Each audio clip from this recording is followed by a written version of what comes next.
Je donne tout de suite la parole à Jean-Michel Daquin, qui est le président du Conseil régional de l'Ordre des architectes d'Île-de-France et qui nous accueille au nom de ce Conseil régional, mais aussi au nom de Michel Perrault, son collègue, qui est, lui, président de la Maison de l'Architecture en Île-de-France, dans les meubles de laquelle nous sommes installés pour ce soir. Merci de nous accueillir. Bien.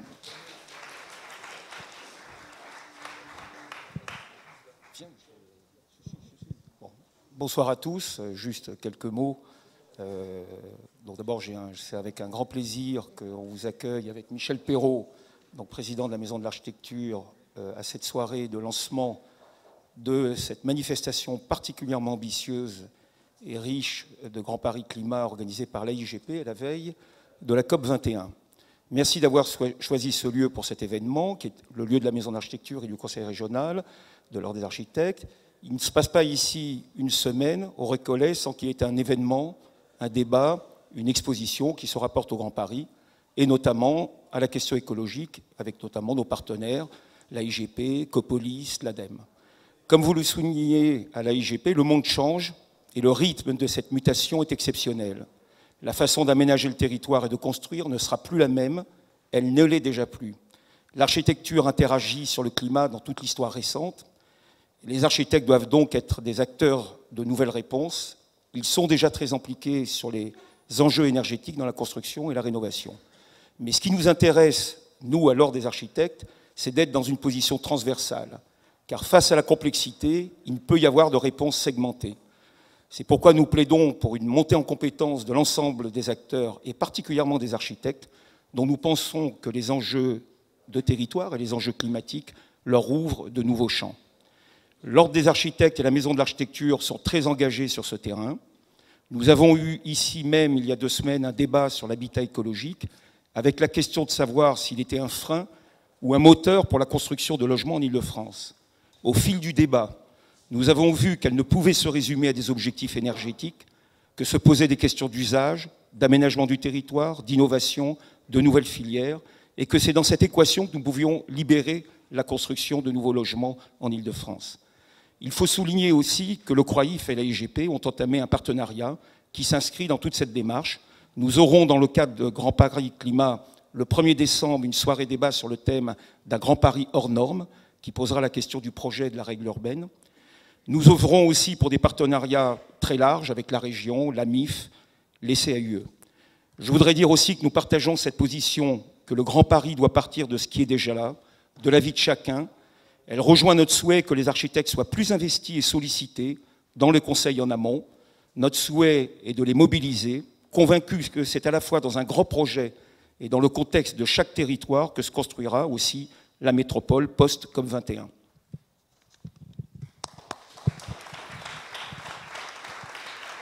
Merci beaucoup Jean-Pierre Daquin. J'appelle maintenant le président de l'AIGP, Monsieur Pierre Mansat. Bien, bonsoir à toutes et à tous. Vous savez que c'est toujours un exercice un petit peu obligé.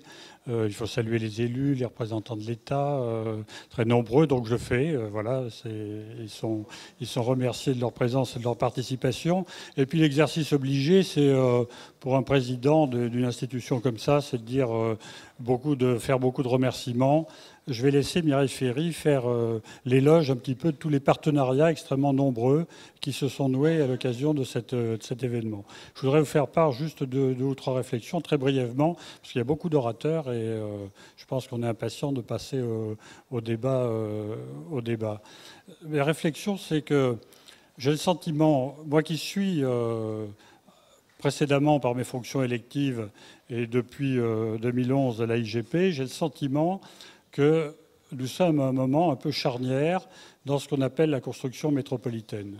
D'une part, dans sa construction institutionnelle, puisque le 1er janvier 2016 va naître une nouvelle institution qui, certes, on n'est pas là pour l'évoquer en détail, certes a des défauts, son périmètre, ses compétences, des tas de choses, mais il n'empêche que dans le processus de prise de conscience du fait métropolitain, qui est malgré tout récent. Je rappelle que le mot métropole à l'exception d'un manifeste lancé par quelques-uns d'entre vous en 89, c'est ça, François? Oui, François Leclerc.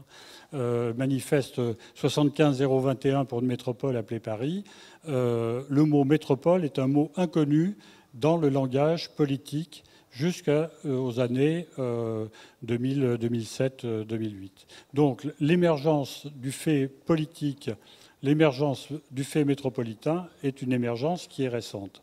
Et j'ai le sentiment que c'est résultat d'un travail acharné d'élus, mais c'est aussi le résultat du travail des équipes de la IGP, à travers bien sûr la première consultation qui a été un souffle d'air dans la pensée urbaine ou la pensée politique même, de façon générale.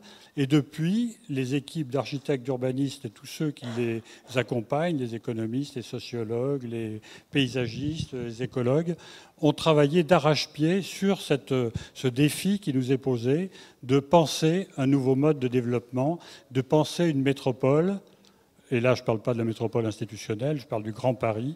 Un Grand Paris qui soit accueillant, raisonnable, sobre, bienveillant et qui contribue à l'amélioration de la qualité de la vie des gens, parce que c'est bien ça que nous recherchons tous et toutes dans nos travaux.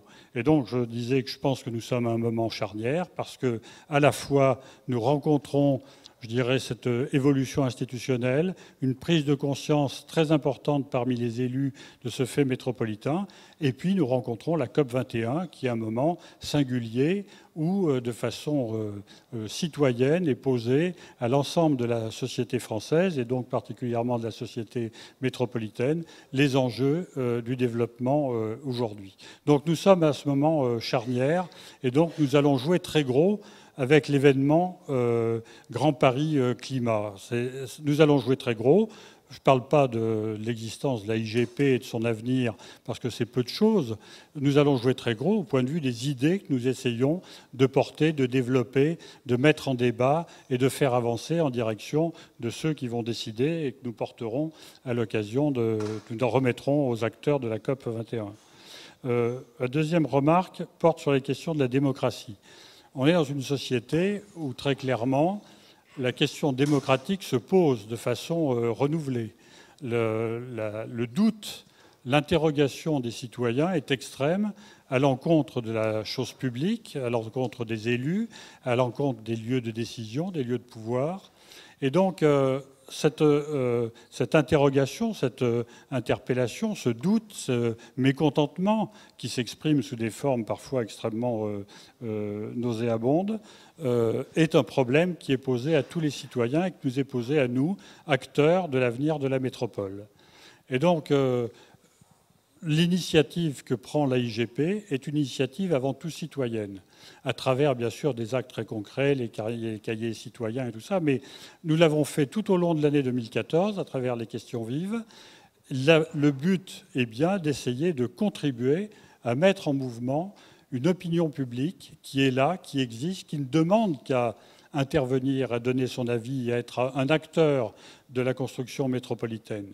Donc l'événement que propose la IGP et les équipes est un événement qui est profondément ancré dans cette exigence qui a du mal à s'exprimer, mais qui existe là, en sourdine, je pourrais dire peut-être, cette exigence d'un renouveau de la démocratie et de la place des individus, des citoyens dans l'élaboration des projets. Le dernier mot pour dire que l'AIGP est un lieu tout à fait extraordinaire.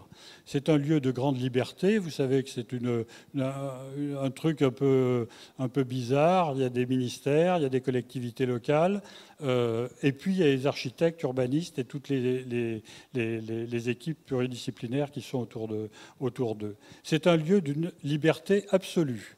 Depuis qu'il existe, l'AIGP n'a jamais eu à faire face à une intrusion, je dirais, ou à des exigences, ou à des consignes. C'est un lieu de liberté absolue. Les équipes peuvent dire absolument ce qu'elles ont envie de dire sans qu'il soit formulé aucun frein, aucune réticence à leur expression. Vous allez dire ça va de soi. Ce n'est pas tout le temps le cas dans la société actuelle. Et donc c'est ce lieu de liberté absolument formidable qu'il faut préserver et continuer à développer tout au long des années qui viennent, qui seront les années de l'approfondissement de la construction métropolitaine. Donc voilà, Mireille va remercier et vous exposer plus le... Elle ne va pas faire que remercier, excuse-moi, je ne veux pas t'assigner un rôle particulier, mais je voulais, d'une façon générale, d'une phrase générale, vous remercier d'être ici et remercier tous ceux qui vont contribuer, je ne me lancerai pas dans l'énumération, qui vont contribuer au succès de cette initiative dont nous avons choisi sous un angle que je tiens à souligner, ce qu'elle soit extrêmement numérique. Nous avons décidé de ne pas rentrer dans une exposition qui demande des moyens colossaux et dont, je dirais, le succès n'est pas toujours garanti.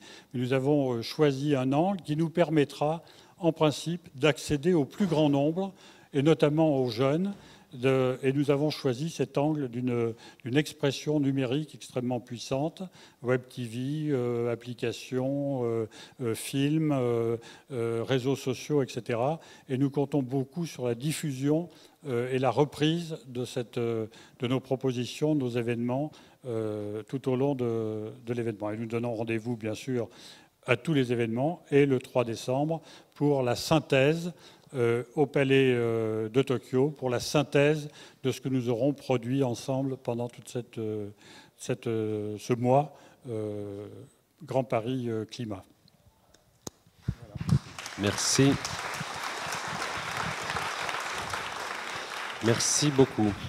Avec toute la liberté qui caractérise donc ce lieu, Mireille Ferry, sa directrice générale, est requise de venir faire les remerciements. Il se trouve que c'est quelque chose que j'aime beaucoup faire, dire merci. C'est très important de savoir dire merci. Et là, on va le dire particulièrement à toutes celles et ceux qui nous ont accompagnés. Je vais commencer par remercier, effectivement, Jean-Michel Daquin et Michel Perrault, mais notamment pour les quelques mots d'introduction de Jean-Michel Daquin, et globalement, j'y associe tout le Conseil régional de l'Ordre des architectes. Nous avons bien entendu à la fois l'invitation qui nous était faite aujourd'hui d'être ici, mais surtout l'invitation qui nous est faite et à laquelle nous répondons très positivement de continuer à travailler ensemble, parce qu'effectivement, la mobilisation sur les questions que nous allons évoquer ce soir, elle ne s'arrête pas là. Elle s'arrête... De toute façon, je ne lirai pas. Elle s'arrête d'autant moins là que cette réflexion sur ce qu'est une grande stratégie à l'échelle planétaire ou à l'échelle locale d'adaptation au dérèglement climatique, ça fait 20 ans qu'on en parle et qu'on ne va pas s'arrêter d'en parler tout de suite. Il ne faut surtout pas laisser ceux qui n'en parlent qu'une fois par an ou d'une fois tous les 10 ans s'endormir sur le laurier. Donc nous serons là parce que ce que nous faisons et que nous lançons aujourd'hui, nous le poursuivrons et nous le poursuivrons ensemble. C'est la deuxième caractéristique de cette manifestation. C'est les partenariats. Vous avez vu tout à l'heure un film qui dure 10 minutes parce que ça nous a permis de solliciter toutes celles et ceux qui se sont associés pour que cette manifestation existe. On le repassera, ce film, tout à l'heure. Vous le reverrez de toute manière sur la plateforme numérique dont vient de parler Pierre Mansart. Il n'y aurait pas de mobilisation possible pour le climat et pour la métropole, ou pour quoi que ce soit d'ailleurs, sans la participation la plus partenariale possible. Et ça fait partie un peu de la... Je peux la donner à quelqu'un.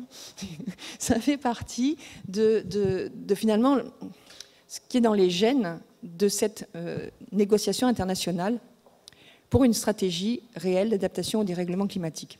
Cette COP, elle a commencé, elle s'appelle 21. Alors, on en parlait hier avec... quelques étudiants qui sont dans la salle et que je remercie d'être là, elle ne s'appelle pas 21 parce que c'est le 21e siècle. Elle s'appelle 21 parce que c'est la 21e fois qu'on essaye, depuis le sommet de la Terre de 1992, d'arriver à un accord international fort.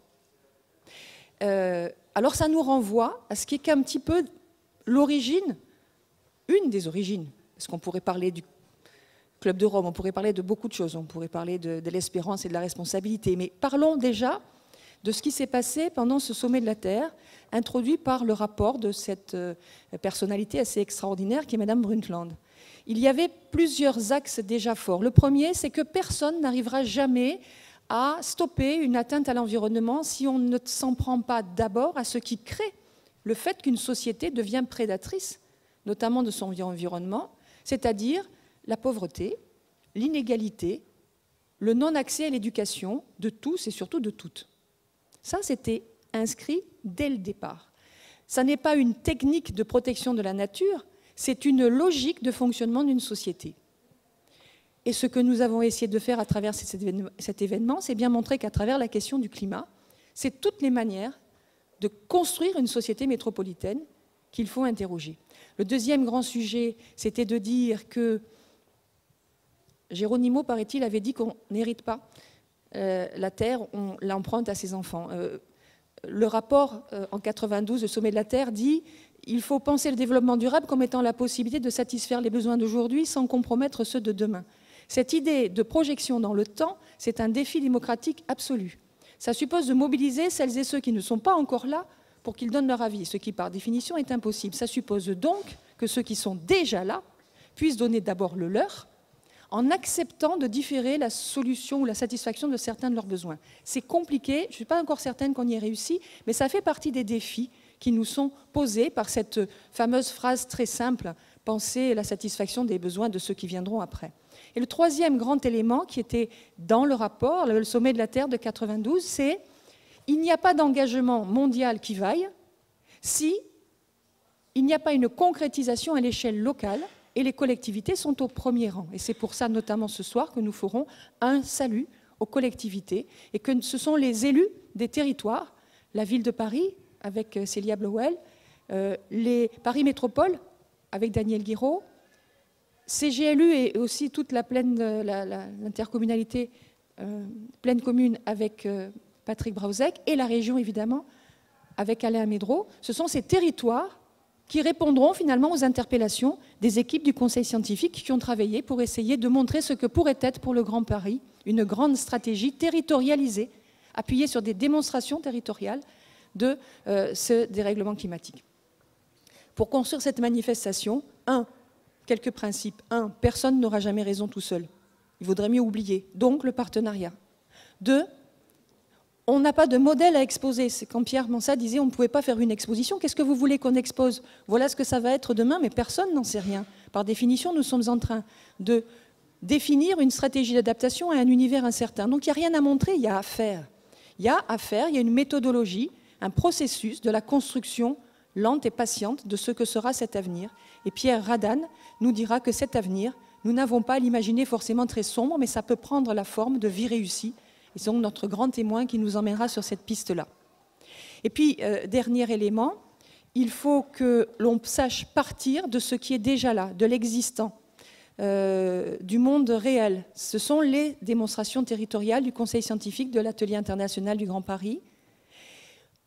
On ne va pas faire rêver et exposer, là encore, sur les murs, une cité idéale, en disant, voilà, c'est là qu'il faut aller. Si vous n'y arrivez pas, vous arrêterez quelque part, on ne sait pas où. Il faut partir de ce qui est là et construire le chemin pour aller vers. C'est le chemin qui est important, c'est s'engager dans cette construction-là. Alors, pour l'illustrer, l'image, le son.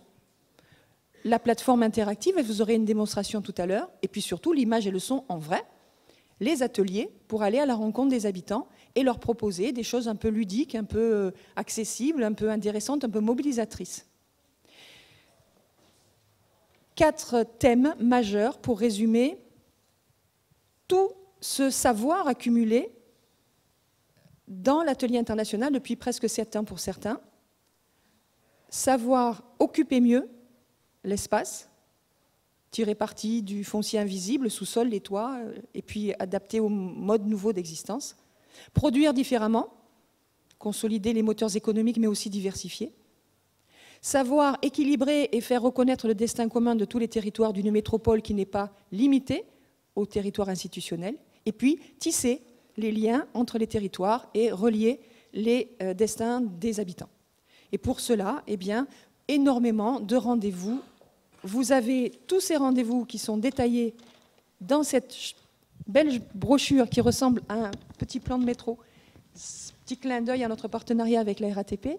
Vous avez tous les lieux, tous les événements, et derrière, tous les lieux. Donc ça, c'est un petit moyen de repartir avec votre plan de la manifestation de la IGP, et puis aussi Généralement, un dossier de presse, c'est réservé à la presse, mais notre dossier de presse qui est là, il détaille tous ces événements. Vous avez donc toute possibilité de vous y référer.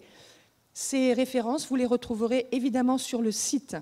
Donc voilà, quelque chose de partenarial, de collaboratif, de multiple dans le temps. Ça va durer 1 mois et demi. Vous aurez l'occasion de nous revoir. Il y a aussi des débats dans Paris. Tout ça est décrit et vous sera rappelé tout à l'heure parce que vous le retrouverez évidemment sur le site de la IGP à travers des films, à travers des animations, des vidéos et à travers beaucoup de photographies. Nous en reparlerons évidemment. Merci encore à tous les partenaires. Merci à la gouvernance de la IGP, l'État, les collectivités locales, qui ont fait confiance au conseil scientifique et à l'équipe pour organiser cette chose un peu improbable.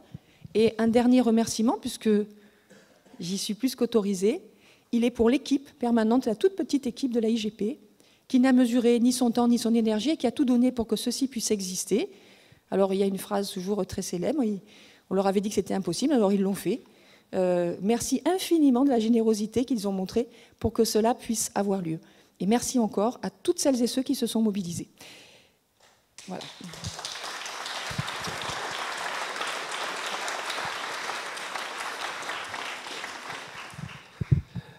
Merci beaucoup Mireille Ferry. J'appelle maintenant Jean-Pascal Lanuit, qui est adjoint au directeur de l'action culturelle de l'Île-de-France et qui représente aussi ce soir auprès de vous le préfet d'Île-de-France, préfet de Paris.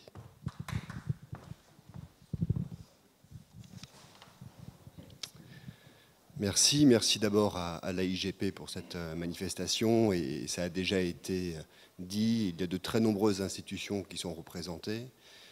C'est un sujet très fédérateur, je les remercie également toutes au nom du préfet de région, du préfet de Paris. Je vais me contenter de quelques mots d'introduction peut-être de la part de l'État. Alors l'État, dans le sujet COP21, il est négociateur. Vous suivez ces négociations à travers les médias. La position de base, elle est connue, à savoir pour chacun des États, il serait bon que l'on valorise mieux les efforts que j'ai faits. Il serait bon que sur un problème général, je ne sois pas considéré comme étant le responsable. Il serait bon que l'accord soit contraignant, mais puisque je n'en suis pas responsable, plutôt pour les autres, et qu'en revanche, on me laisse la plus grande souplesse dans son interprétation, puisque n'étant pas responsable, je m'adapterai mieux. Donc, je pense que toutes les nations vont partir du même principe au départ. Ensuite, il y a deux groupes qui se distinguent, ceux qui considèrent que, quitte à avoir un accord contraignant, eh bien, c'est plus important que le reste, et par conséquent, je suis prêt à accepter des contraintes, et ceux-là pousseront vers l'avant. D'autres qui considèrent qu'il est d'abord important d'avoir de la souplesse, et de ce point de vue-là, il n'est peut-être pas nécessaire d'avoir un accord contraignant. C'est le débat qui nous occupe depuis maintenant 92. Alors, les perspectives sont encore devant nous, c'est une négociation délicate. Le président de la République est revenu de Chine avec des signes qui sont encourageants, mais rien n'est joué, et dans tous les cas de figure, nous aurons devant nous un réchauffement climatique, des perturbations climatiques auxquelles les personnes publiques doivent s'adapter. C'est un phénomène qui est nouveau, en cela que pendant très longtemps, on a pensé que l'humanité n'interagissait pas réellement sur son environnement. Aujourd'hui, et c'est lié à la mobilisation très forte, notamment de la société civile, il n'est plus contestable que l'homme a un impact sur le climat et que s'il continue dans cette direction, il va se mettre dans une situation où il sera la première espèce à être devenue étrangère à elle-même et à avoir construit un habitat dans lequel il ne peut pas vivre. C'est quand même un titre de gloire que l'on peut peut-être s'épargner au niveau de l'univers et qui réclame une action tout à fait résolue. La deuxième nouveauté, c'est que dans cette prise de conscience, les nations se réunissent et les collectivités se mobilisent. Si on reprend sur le plan écologique le développement de la métropole de Paris, on voit qu'on a plusieurs phases qui sont très, très, très distinctes. On a cherché avec le service régional de l'archéologie à comprendre quel était le poids de Paris au Moyen-Âge, dans l'Antiquité, sur son environnement proche. Il n'est pas très fort.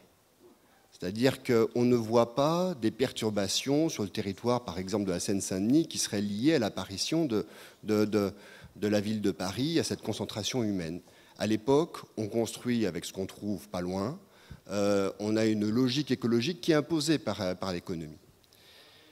La période de grand développement, elle va se situer sur le 19e siècle, sur le 20e siècle.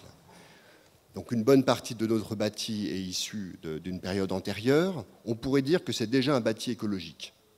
Il a été construit par des moyens qui étaient moins consommateurs d'énergie et avec des ressources qui étaient des ressources locales.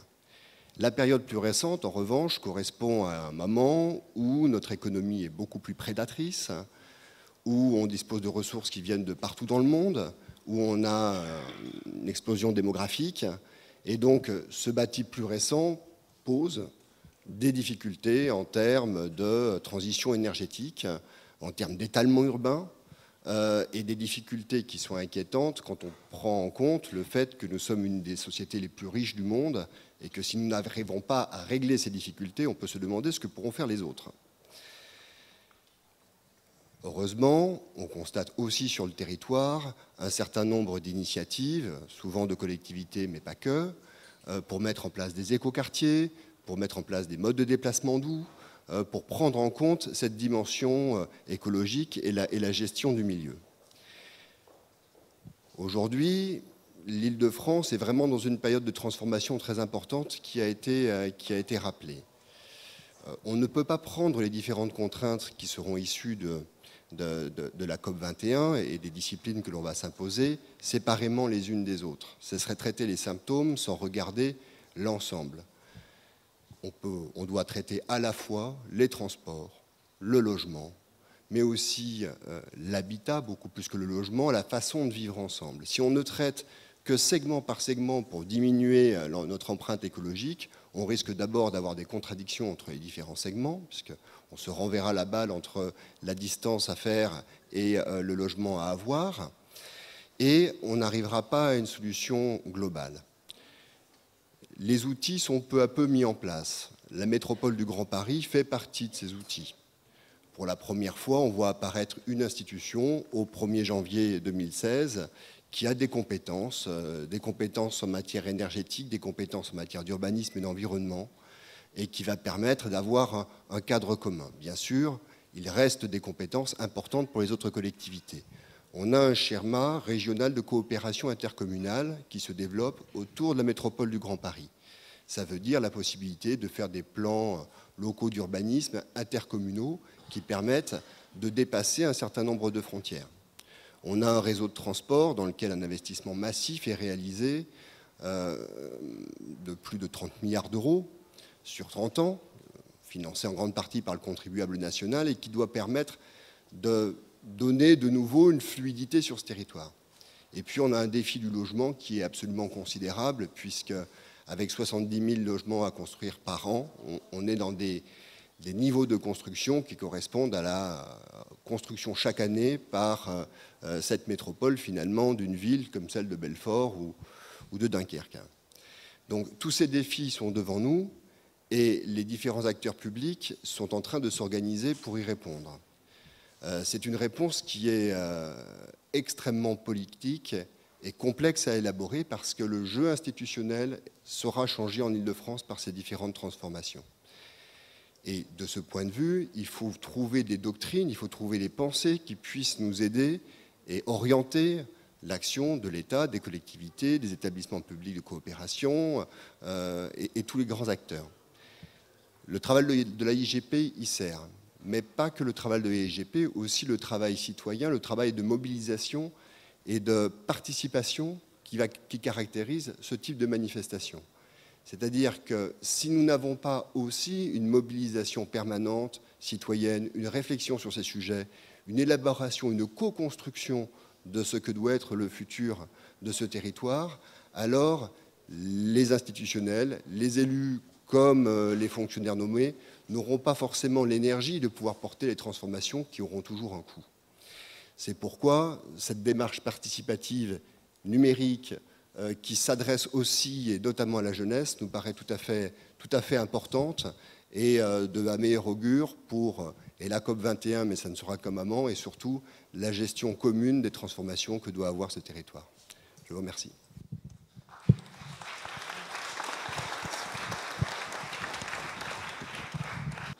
Mesdames, Messieurs, j'appelle sur ces formidables fauteuils qui jusqu'à présent n'ont pas servi, mais qui vont se mettre à servir à quelque chose. J'appelle Paola Vigano, architecte urbaniste de l'équipe Studio 15, Bernardo Secchi et Paola Vigano, Christian de Ports-en-Parc et Elisabeth de Ports-en-Parc, architecte urbaniste, tous les deux à l'équipe de Ports-en-Parc. Béatrice Rameau, architecte urbaniste pour l'équipe Star Stratégie et Architecture. Et enfin, Pierre-Alain Trévelot, architecte urbaniste pour l'équipe TVK, Trévelot et Vigée, Colère, Acadie, Guller, Basse-Metz. Installez-vous où vous le souhaitez. Prenez place. Et tous les 5, vous allez partager avec nous vos réflexions, vos propositions, vos considérations sur la manière dont, d'après vous, le Grand Paris peut faire face au changement climatique, être apporteur de solutions pour la question du climat. Ce que je vous propose, c'est que nous commencions par Paola Vigano, si vous le voulez bien.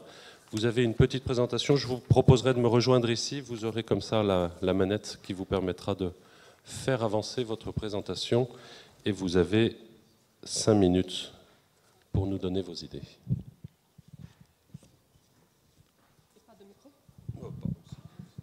Je vous le donne quand même. Merci. Donc, oui, dans 5 minutes, ce n'est pas trop facile. C'est pas facile, donc je vais essayer d'aller très rapidement. Oui, voilà, déjà, j'ai un problème.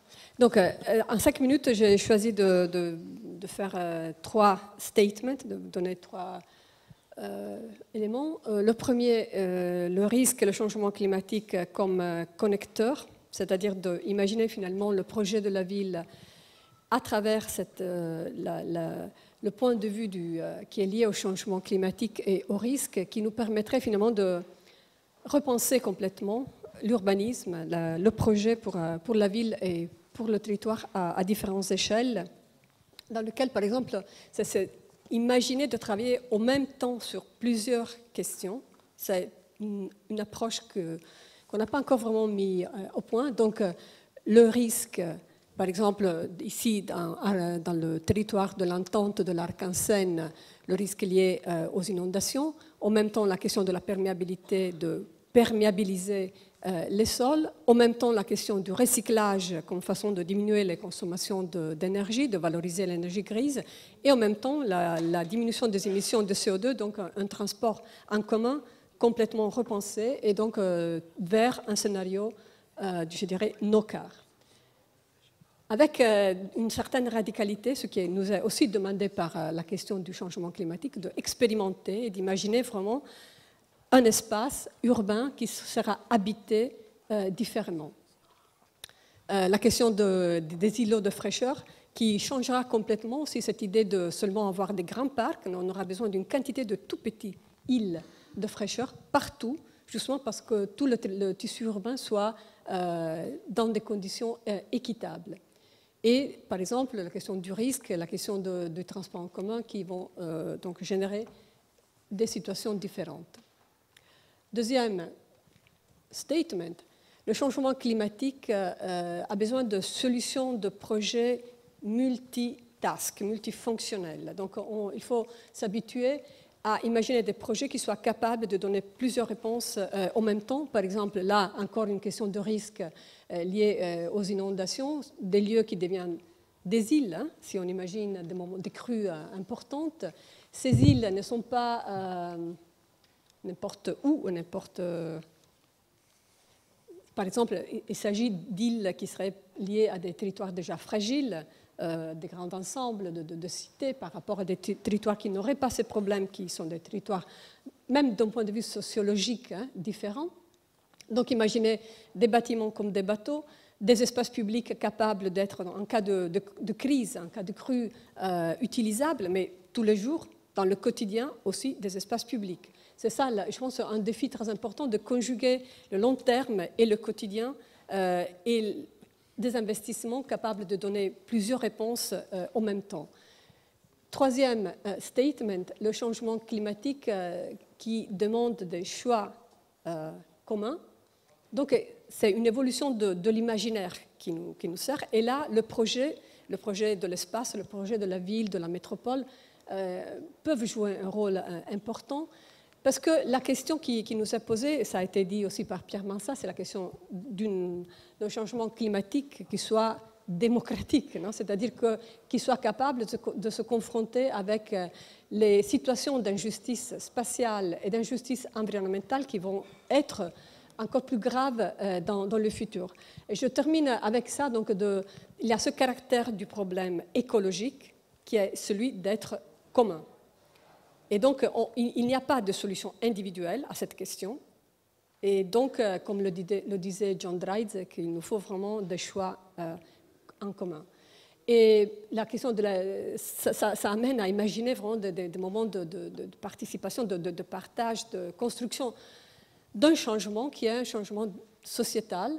Et c'est la seule façon d'imaginer la prise en compte de la question de l'injustice spatiale et environnementale. Je voudrais terminer sur ça parce que Edward Sorja vient de mourir, il est mort hier, et donc il a beaucoup parlé de la question de l'injustice dans l'espace, et donc le changement climatique, ça peut être une occasion aussi pour revenir sur ça. Merci.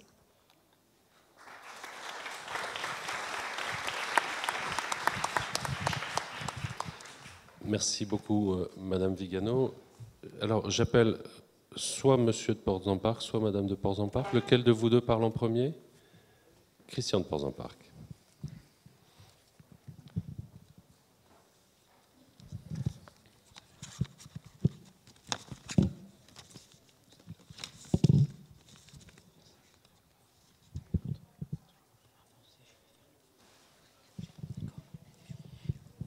Bonsoir. C'était intéressant tout à l'heure d'entendre le représentant du préfet qui nous disait on ne peut pas, on est obligé devant cette situation à penser de manière, je dirais, transversale, je ne sais plus quel mot il a employé, mais je trouve que le Grand Paris, l'atelier du Grand Paris, d'une part, et l'exigence écologique d'autre part, chacun de son point de vue, nous oblige à rompre avec ce que j'appellerais les métiers spécialisés, la pensée sectorielle, la pensée par secteur.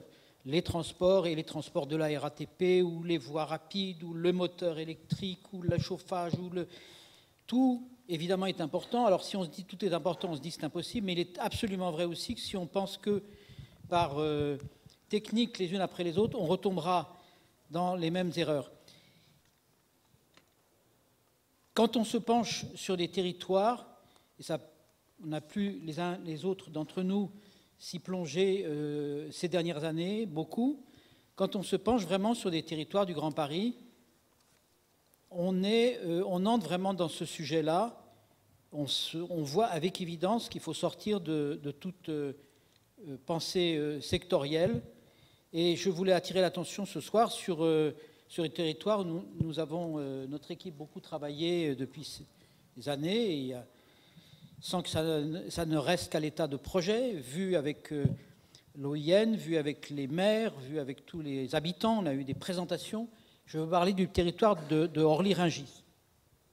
Alors pourquoi il me semble intéressant? Parce qu'il est immense, il est à 7 km de Notre-Dame, il y a des milliers d'hectares, il n'y a que 270 000 habitants, c'est-à-dire beaucoup moins que la moyenne du Grand Paris. Vous voyez les chiffres ici, 135 habitants à l'hectare dans ce territoire, alors qu'il y en a 860 dans le Grand Paris.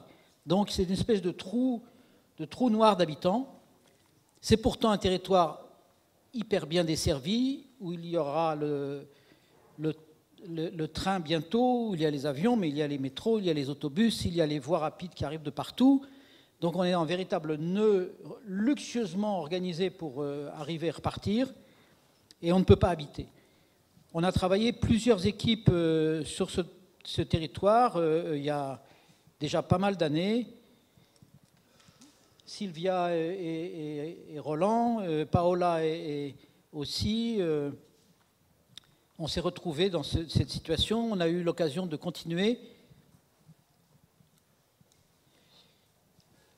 Et d'un territoire, comme vous le savez, qui est une espèce de moteur de la métropole, en ce sens qu'il y a là des fonctions vitales, comme le mine de Rungis, il y a du tertiaire, il y a beaucoup d'entrepôts, il y a des grandes installations de commerce où on vient et repart en voiture. C'est une espèce de série de grandes enclaves. C'est la ville industrielle. Les petits villages de Rungis, Thiais ou Orly se sont protégés contre cette ville depuis 30 ans, voyant une sorte de violence qui était faite à leur vie. Aller de Rungis à Orly à pied ou en vélo, c'est impossible. C'est un territoire qu'on ne peut pas traverser. On peut y passer en voiture, mais on ne peut pas s'arrêter presque. Et or, il y a énormément de territoires possibles. Simplement, ce qu'on s'est dit, c'est qu'il est hors de question de faire des projets de logement, de penser du logement ici, s'il n'est pas lié dans un tissu, s'il n'y a pas une réflexion d'ensemble sur la question du logement. À cette occasion, on ne fera pas du logement ponctuel en se disant ici, tiens, il y a la place pour 400 et on va les faire là. Ce sera les camps de réfugiés de demain, ce seraient les zones enclavées de demain, voire les ghettos. Donc on pensait cette question de relier, de transformer, créer de la valeur et pour ça, recréer des liens, recréer des boulevards. La nationale est le premier élément de transformation. Les discussions avec les centres commerciaux, avec le mine, etc., nous ont montré, et les différents acteurs industriels nous ont montré qu'ils étaient ouverts, plus qu'ouverts. On a eu des grandes réunions avec tous les acteurs industriels, puis des réunions avec les maires. L'idée de, par exemple, céder une partie des territoires de chacun. Vous avez des poches. Paola appelait ça des, je ne sais plus comment, des sacs, des plaques. Des poches qui sont fermées, si vous voulez. L'idée est de, le long des voies, de grappiller, de prendre 60 mètres de large qu'une institution peut avoir envie de vendre pour valoriser son territoire. Et sur cette...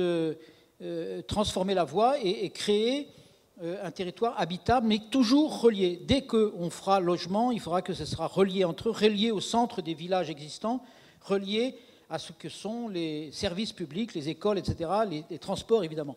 Donc j'ai appelé ça, à certains endroits, sur d'autres endroits, créer des lignes agrégatives, c'est-à-dire que le long de ces lignes peuvent s'agréger la vie, et c'était devenu des options importantes qu'on avait sur ce territoire. Je n'ai pas le temps de vous montrer toute l'étude, mais l'idée est que nous avons repéré les liens qui peuvent exister. Certains sont faciles, d'autres sont plus difficiles.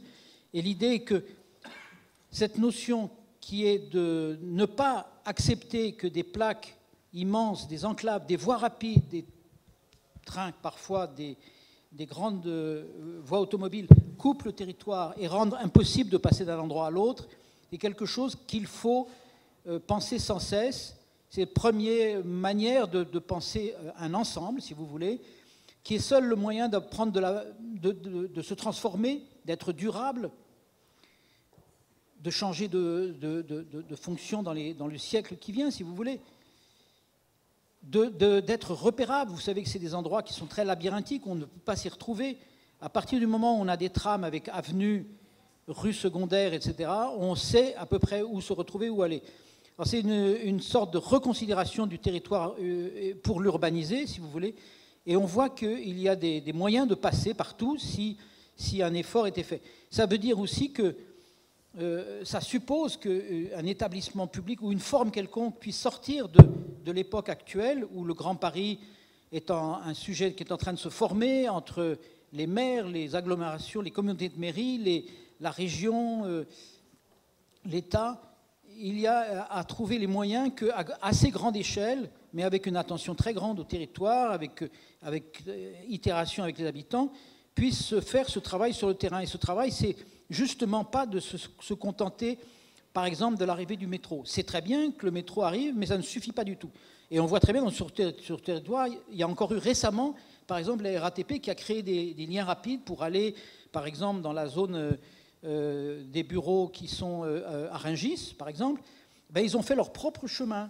Et ils n'ont pas cherché à le mutualiser avec le chemin des automobiles et celui des piétons et des vélos. Ils ont leur petit pont à eux qui franchit la A86. S'ils avaient mis leur argent en commun, eh bien, il y avait un pont plus intéressant et plus large qui pouvait passer et qui renforçait une future nationale qui devient un boulevard. Eh bien, ils ont pris le chemin parce qu'ils ont leur cahier des charges et ils font leur boulot. Ça, c'est impossible de continuer comme ça. On ne peut pas continuer que chaque métier, chaque institution ait sa ligne d'objectif à atteindre seul.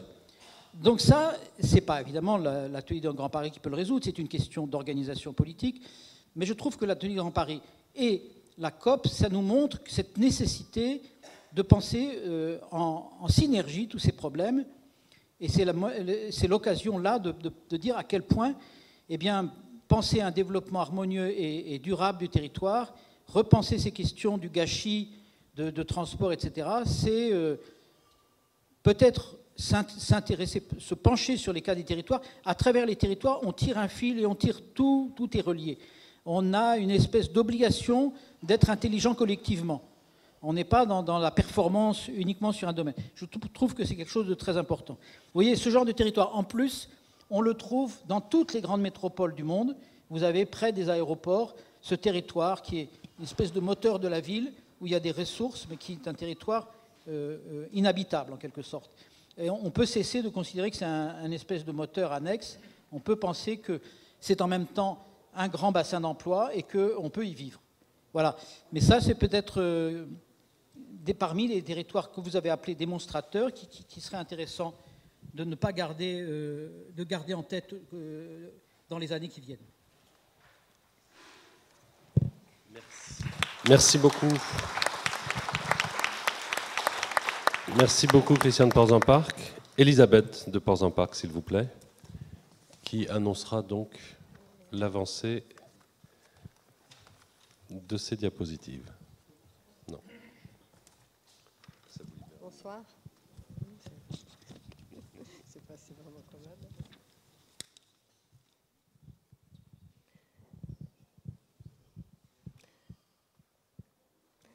Bonsoir. Nous parlons de construire une métropole durable.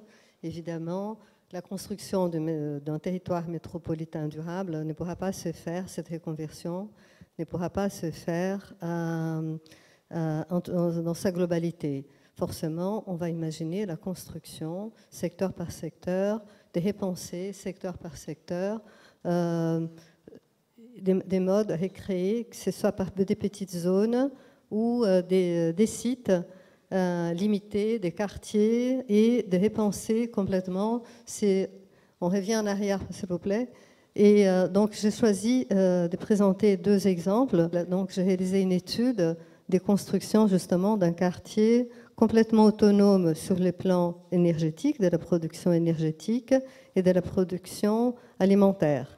Mais ce qui était important ici, c'est de montrer les deux échelles, c'est-à-dire une action à deux échelles, c'est-à-dire une échelle locale, par ces sites, cette démultiplication des sites qui s'est transformée petit à petit, soit créée de toutes pièces, comme dans ces cas ici, où il s'agit de l'ancien site de l'école normale, ou de la transformation des sites existants. Et à l'échelle globale, c'est-à-dire dans l'ensemble de la métropole, où on créerait un maillage qui relierait ces différents sites. L'intérêt de cet exemple ici, même si malheureusement les maires ont préféré un projet qui ne fasse pas vraiment écho à une démarche durable, mais je pense qu'il comporte beaucoup de réflexions, de pensées sur ce qui pourrait être un territoire durable dans les grands Paris. Et donc je parlais de la production d'énergie et alimentaire, mais ce n'était pas une formule gratuite de songer à cette production énergétique, c'était l'idée de récupérer, de s'inscrire dans une récupération, disons, d'une image ancienne de cette ville, de Châtenay, qui était basée justement sur les serres, et de créer l'identité, parce que c'est en valorisant les identités locales, en les révélant, en les valorisant, qu'on rend aussi la fierté, des sentiments d'appartenance à la fois au local, mais évidemment bien relié aussi par la suite à un système qui puisse fédérer ces différentes réalités locales. Donc l'idée, c'était de créer des serres urbaines qui sont symbolisées par le bleu. Donc il y aurait des serres en toiture, des serres aussi centrales et d'autres serres aussi de production de produits organiques, et avec un grand marché local qui deviendrait donc un point d'attraction non seulement local mais comme régional, en créant aussi une image et une identité pour la ville de Châtenay qui n'en a pas. Et ce serait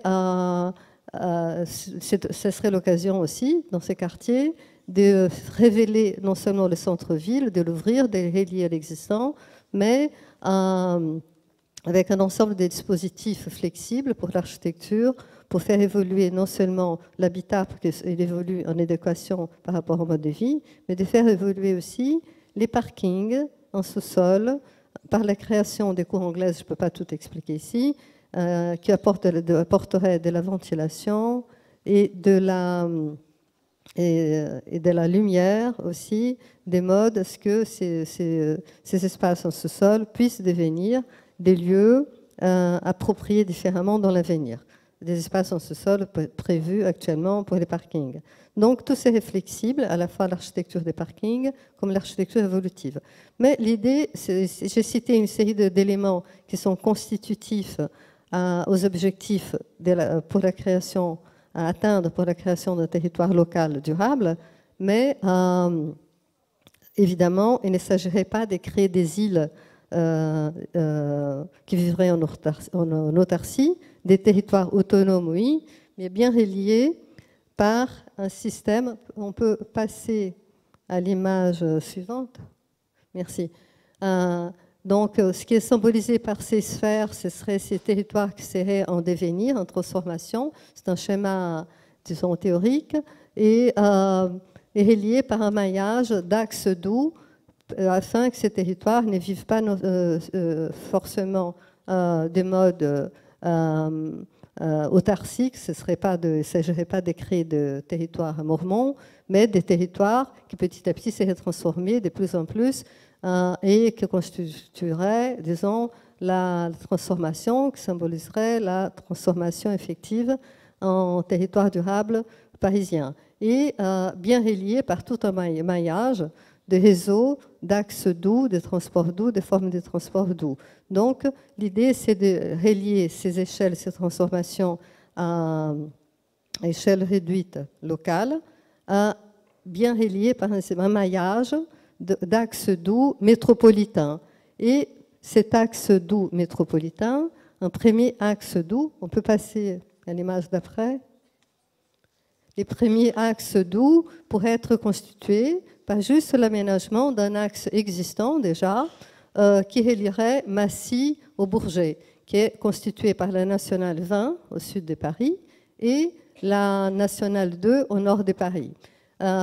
Cet axe, bien sûr, permettrait non seulement de relier la totalité des territoires, ce serait un premier élément d'un maillage véritablement métropolitain qui franchirait non seulement les périphériques et qui serait un véritable lien métropolitain en traversant toutes les villes. Évidemment, il y aurait d'autres axes par la suite, mais celui-ci, comme les routes existent, elles possèdent déjà une largeur convenable, aménager un transport doux, un site propre, et aussi utiliser ces maillages pour créer, fédérer une identité métropolitaine par l'utilisation d'un mobilier, l'installation d'un mobilier urbain identitaire, comme je l'ai fait dans mon projet de Bordeaux il y a plus de 20 ans, qui a été réalisé ces dernières 20 années, et aussi qui est un métro, un tramway de superficie, un tramway métropolitain. J'ai pris la formule brésilienne des trams de superficie, des métros de surface, Et c'est un tram, donc, qui induit justement, qui fédère les différentes réalités existantes sur le territoire métropolitain de Bordeaux. Et l'idée, ce serait que ces axes doux, ici, pourraient fédérer aussi des différents territoires, donc déjà transformés, on voit des transformations, et faire un lien, donc véritablement métropolitain, c'est-à-dire on pourrait rompre la dichotomie de Paris et sa banlieue, parce que si on ne crée pas des axes qui franchissent vraiment les périphériques et qu'on est de bien relier Paris et sa périphérie, forcément, on ne ferait que changer d'appellation, c'est-à-dire Paris et sa banlieue, et ensuite ce serait Paris et les Grands Paris, c'est-à-dire on ne ferait que changer l'appellation de la banlieue, maintenant qu'on appellerait Grand Paris. Donc il est vital, en effet, de couvrir les périphériques, comme ça a été fait dans tout l'ouest de Paris, et de franchir à travers des axes petit à petit, à chaque franchissement, là, à la porte d'Orléans et à la porte d'Aubervilliers, on pourrait créer une immense place publique avec des bâtiments qui seraient habités et qui seraient donc des lieux habités déjà qui feraient le lien entre Paris et sa périphérie avant de pouvoir évoluer vers une véritable transformation du périphérique, une couverture totale ou un aménagement en lieu habité. Évidemment, chacun de ces axes posséderait, valoriserait et pourrait fédérer une série d'identités locales qu'on mettrait en valeur, non seulement l'identité, comme aussi la transformation des territoires durables. Et en quoi cet axe est intéressant par rapport aux économies, à la réduction des émissions des gaz à effet de serre, parce que bien sûr, un axe avec des transports électriques en site propre, et déjà avec une réduction au premier temps de la voiture, de la vitesse de voiture, pourrait être représenté dans l'immédiat déjà une grande réduction en production de gaz à effet de serre, où je laisse les spécialistes estimer en effet qu'est-ce que ça pourrait représenter. Merci. Merci beaucoup. Madame Béatrice Rameau, si vous voulez bien me rejoindre. Oui, bonsoir. Et je vais vous parler ce soir d'une échelle très différente, plutôt une dimension très différente du territoire. C'est l'intérieur de la métropole. Et un peu avec la logique de penser global et agir local, pour nous, on a essayé de voir c'est quoi l'échelle la plus locale, la plus proche. Et pour nous, le territoire qu'on a choisi, c'est le logement, l'habitat. Parce que mon temps, tout le monde a besoin d'un logement, tout le monde a un logement, alors l'habitat devient la plus grande petite échelle du territoire. Et on trouve là qu'il y a beaucoup de pistes d'amélioration qui peuvent constituer à fonder une métropole beaucoup plus durable. Aujourd'hui, quand on parle de logements, nous, on tente que des chiffres. On parle de les 70 000 logements, on parle de les cercles de 1,5 qu'il faut inscrire partout, de les 50 kW par heure. Et après tout ça, tous ces chiffres, on les enveloppe avec des façades plus ou moins photogéniques. Et pour nous, je trouve très dommage qu'on oublie plutôt ce que pour nous c'est le plus intéressant. Si on enlève cette façade, et on regarde qu'est-ce qui se passe à l'intérieur, comment le logement il est habité par ses habitants. Et on trouve très, très captivant cette coupe qui Vertal a fait en 1845. Et nous, on a pensé que c'était déjà le moment de faire une nouvelle coupe. C'était les 5 étages du Mont Parisien et nous avons fait les 11 étages de la pré-métropole du Grand Paris. Et après, on a fait la coupe de la métropole du Grand Paris, où on a des solutions pour tous les problèmes de l'habitat. Mais quand on regarde cette coupe, comment les habitants habitent son logement, je vais vous montrer 2 exemples. On trouve par exemple qu'on a un grand décalage entre le logement et le mode de vie. Par exemple, ici, on trouve beaucoup d'appartements, comme celle on appelait à cette femme Josette. Elle habite dans un T5 sous-peuplé, parce qu'elle est toute seule, elle n'a pas déménagé après le départ de ses enfants. Mais elle aime son quartier, elle n'a pas envie de déménager, mais elle a du mal à entretenir son appartement. On trouve qu'à l'échelle de la métropole, on voit bien que, par exemple, dans la petite couronne, en moyenne, la moitié des appartements de Grand Paris se trouvent sous-peuplés. Quand on parle des propriétaires, on est à 75% d'appartements sous-peuplés et dans les parcs HLM, c'est 34%. Normalement, ça ne pose pas un problème en soi, mais si on les met dans un contexte d'un besoin de 70 000 logements par an, d'une crise de logement, de production de logements et d'une volonté d'optimisation, ça quand même nous pose des questions. Et pour nous, on trouve que, comme on a dit déjà plusieurs fois ce soir, on trouve dans l'existant, les parcs existants, un potentiel grand, un foncier invisible des logements qui sont déjà construits et qu'il faut trouver cette façon de les activer, d'une certaine façon de permettre à cette personne de pouvoir se détacher de la partie qu'il n'utilise pas et pouvoir générer déjà un deuxième logement peut-être. Et ça nous amène à penser qu'il faut éviter ces problèmes, il faut faire mieux, il ne faut pas répéter les mêmes erreurs. Et pour nous, c'est crucial de maintenir tous les grands appartements, presque réglementer l'évolutivité, de permettre à la personne qui habite aujourd'hui un T5 que si demain il n'a plus besoin de tellement de surface, il peut continuer à rester dans son logement, mais il peut se détacher de la partie qu'il n'utilise plus en convertissant les T5 dans un T3 et un T1. Ça aussi le permet à ces personnes de remporter une petite aide économique à la retraite, ce qui fait tout ça une démarche durable dans tous les sens, social, économique et environnemental. On a fait un calcul pour voir combien ça coûte d'anticiper de début les appartements pour les faire évolutifs, et c'est un coût très très petit, c'est environ 4 000 € par appartement.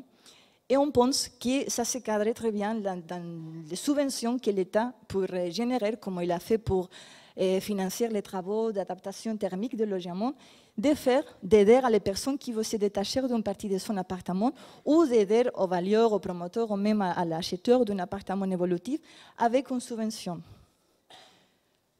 Après, quand on regarde d'autres appartements, par exemple, on voit qu'aujourd'hui, depuis quelques années, on a des appartements avec des salles de bain et des toilettes super généraux, sans fenêtre, mais très très généraux.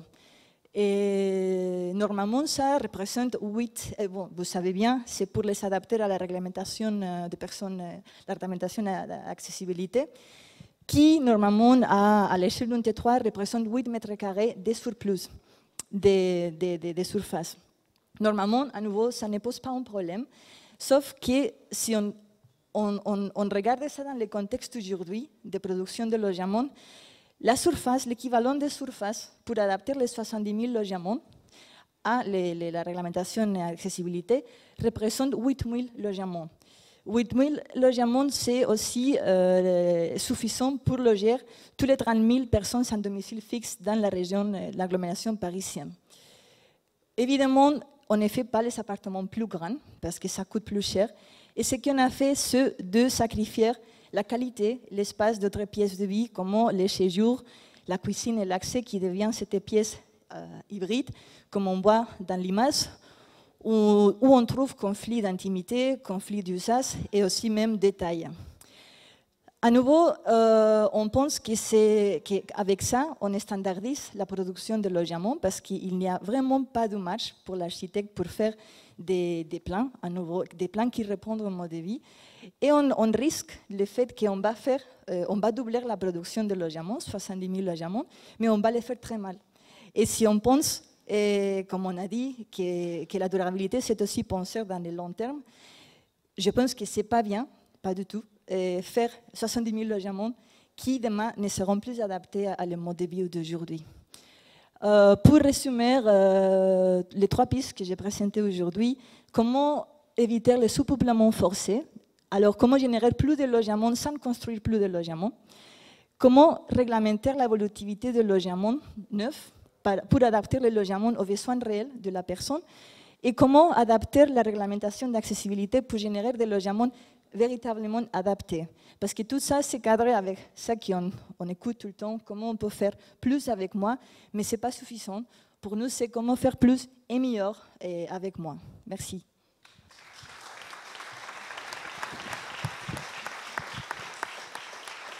Merci beaucoup Béatrice Rameau et je donne enfin la parole à Pierre-Alain Trévelot.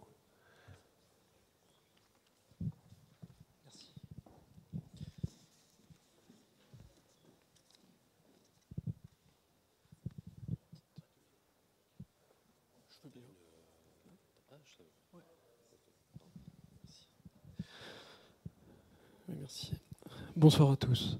Alors, je voudrais essayer d'insister sur une chose, en commençant par La Rochefoucauld, ça fait classe, et d'insister sur l'économie, parce qu'on est plusieurs, il y a eu un sujet à IGP qui était l'économie, et c'est pas facile de parler d'économie quand on est architecte.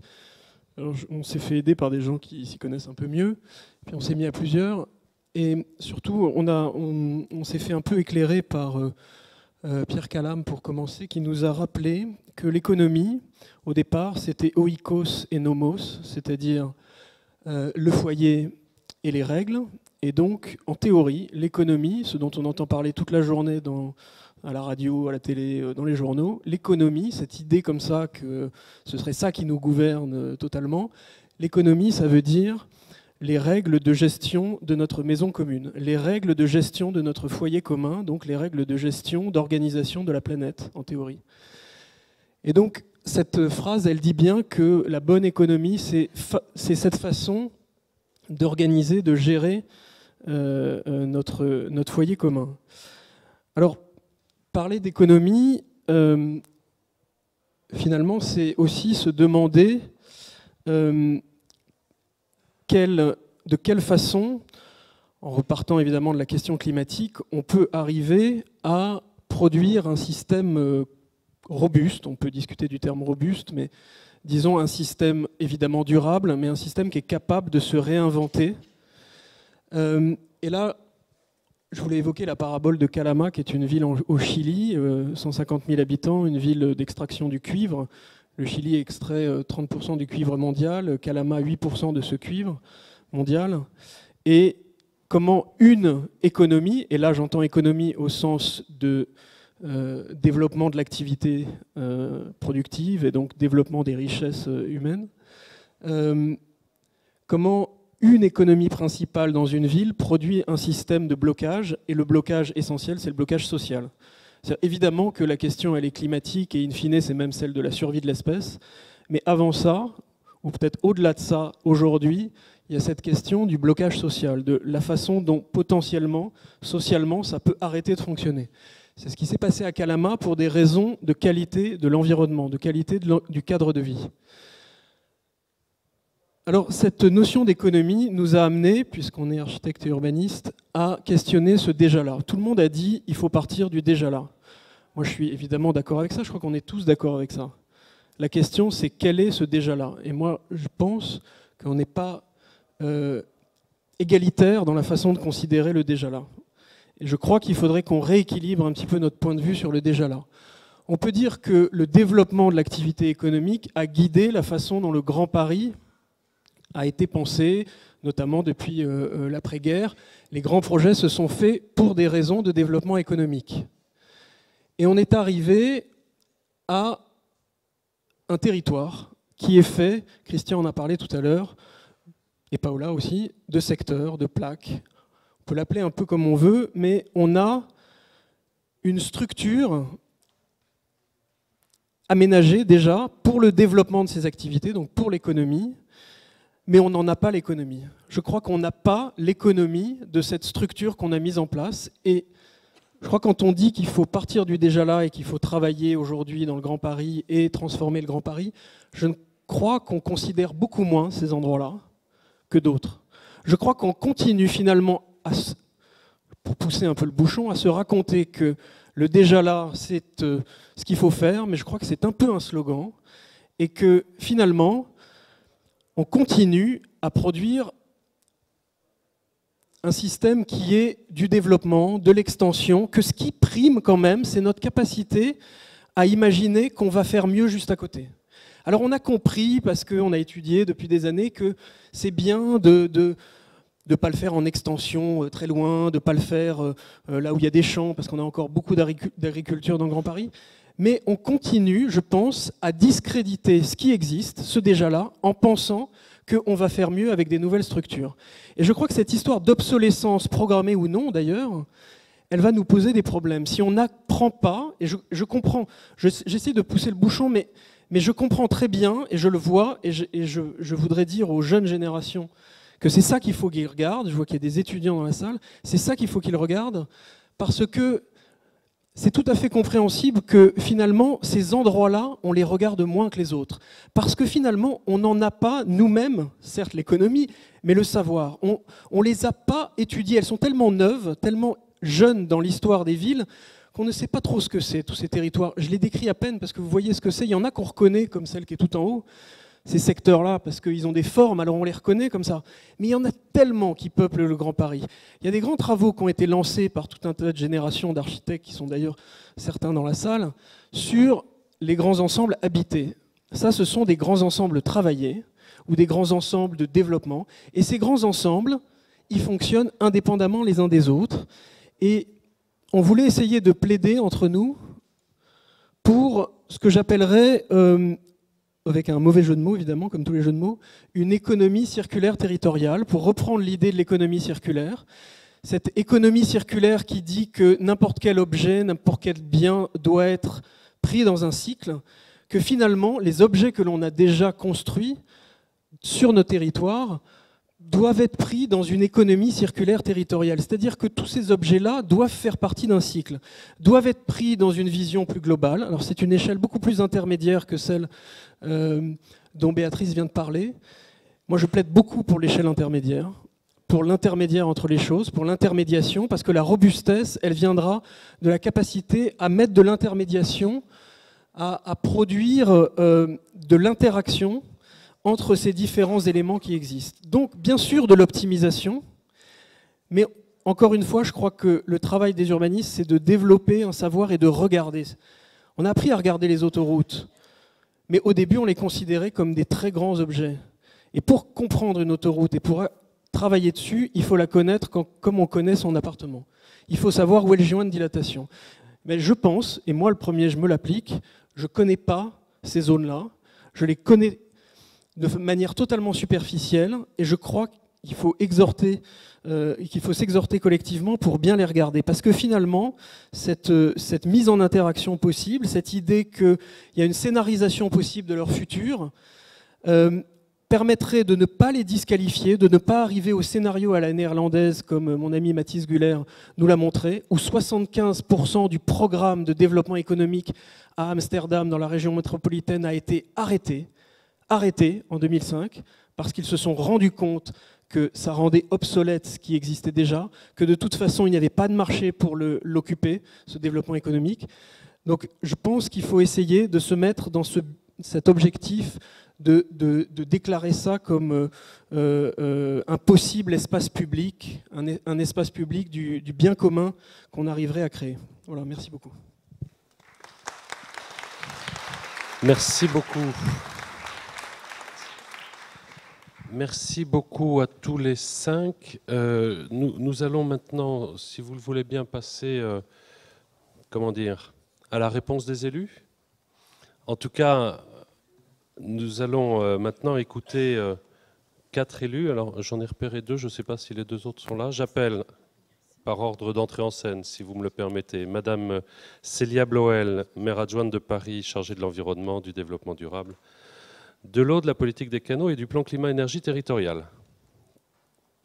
Merci de venir me rejoindre. Daniel Guiraud, maire des Lilas, premier vice-président du conseil départemental de Seine-Saint-Denis. Est-il présent parmi nous? Il n'a pas dû arriver jusqu'à nous. Alain Amédreau, vice-président du conseil régional en charge de l'aménagement et de l'égalité des territoires. Patrick Brouwezek, je ne l'ai pas vu non plus. Et alors, quelqu'un qui n'est pas élu, mais à qui on donnera la parole une fois que les 2 élus auront réagi, Pierre Radane, spécialiste des politiques énergétiques, de lutte contre le changement climatique, président, je ne vais pas tout lire parce qu'il y en a 10 lignes, hein, président de l'association 4D, etc., etc. Merci à tous les 3. Madame Bloel, je vous donne la parole. Si vous pouviez Alors, vous restez là, effectivement, vous avez le droit de parler, assis. Et normalement, le micro est allumé. Ça a l'air de fonctionner. Allez-y. Allez-y. Facile à dire après tout ce qu'on a entendu jusqu'à maintenant. C'est vraiment une soirée extrêmement riche d'idées, de réactions. Alors, je vais essayer de synthétiser le gloubi-boulga de notes que j'ai prises au fur et à mesure de ces présentations. Moi, j'avais envie de réagir d'abord en disant que je trouve que cette soirée, et que cette initiative d'ailleurs de la IGP est extrêmement révélateur de la période dans laquelle on est, dans la mesure où, tu me pardonneras Pierre de dire ça, on est sorti, quand on parle de climat, de simplement parler de l'addition de contributions d'État d'émissions de gaz à effet de serre, qui est quand même quelque chose d'extrêmement peu tangible pour le grand public. Qu'on est sorti aussi de la simple question environnementale, parce que c'était quand même vraiment réduit à ça pendant un temps, les questions climatiques, et que cette question de la COP21, bah justement, elle nous amène dans cette approche que vous avez certains qualifiée de systémique, transversale, et qu'on est vraiment en train de s'interroger sur un modèle, et a priori, j'ai envie de dire, notre modèle de territoire, de ville, plus globalement, notre modèle de société. Et je trouve que c'est vraiment, Pierre Mansal a dit aussi en introduction, on est à un moment charnière parce qu'on est en train de rentrer dans ce débat-là. Ce que pose la question de la COP21 et la période dans laquelle on entre, c'est en fait des questions qui vont dépasser l'année 2015, bien évidemment, et c'est se poser la question des grands enjeux du XXIe siècle qui se posent à chacune et chacun d'entre nous, quelles que soient nos casquettes ici ce soir.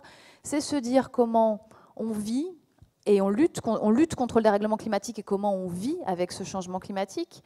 C'est, je crois, aussi se poser la question de l'épuisement de nos ressources naturelles, qui pose une vraie question sur le modèle de société dans lequel on vit.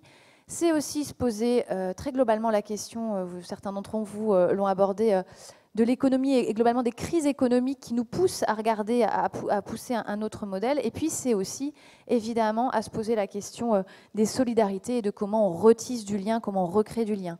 Ce sont des sujets qui nous concernent toutes et tous, mais j'ai envie de dire encore plus particulièrement nous, urbains, parce que c'est dans nos territoires, dans nos villes, qui finalement se passent ces changements qui affectent la planète, puisque ce sont bien les activités humaines, particulièrement dans les villes, qui sont à l'origine de ces dérèglements climatiques. Donc ce sont des questions que nous, politiques, mais aussi architectes, responsables économiques, devons nous poser et devons nous poser très rapidement. Alors c'est vrai qu'on a deux éléments importants pour y répondre. On a la question de l'échelle. Ce soir, la question de l'échelle qui nous intéresse particulièrement, c'est la métropole, mais je rejoindrai certains d'entre vous aussi pour dire que la réponse, elle est à différents niveaux. C'est l'action d'abord dans les villes, ce que beaucoup d'ailleurs, et je le dis là en tant que maire adjointe, et je pense que beaucoup de mes collègues aussi rejoindront, c'est-à-dire on a commencé déjà il y a une dizaine d'années à se poser ces questions du dérèglement climatique à cette échelle des villes, parce qu'on a des outils de politique publique qui nous permettent d'agir assez rapidement. Mais demain, la métropole est effectivement une échelle de territoire, d'une aire urbaine concentrée pertinente pour apporter des questions à cela. Mais la région aussi, parce que je pense qu'il y a un intérêt... J'ai perdu mon micro là, non? Non, ça fonctionne? Si, à aborder ces questions à l'échelle régionale, parce qu'il y a des questions aussi de retissage entre l'urbain et le rural qui vont se poser quand on commence à aborder tous ces enjeux-là du XXIe siècle. Alors moi, je voudrais juste parler des pistes de travail que vous avez abordées, mais que nous aussi, élus, on aborde et auxquelles on réfléchit depuis un certain temps. Je vois, moi, 4 qui rejoignent un peu les éléments qui ont été discutés ce soir.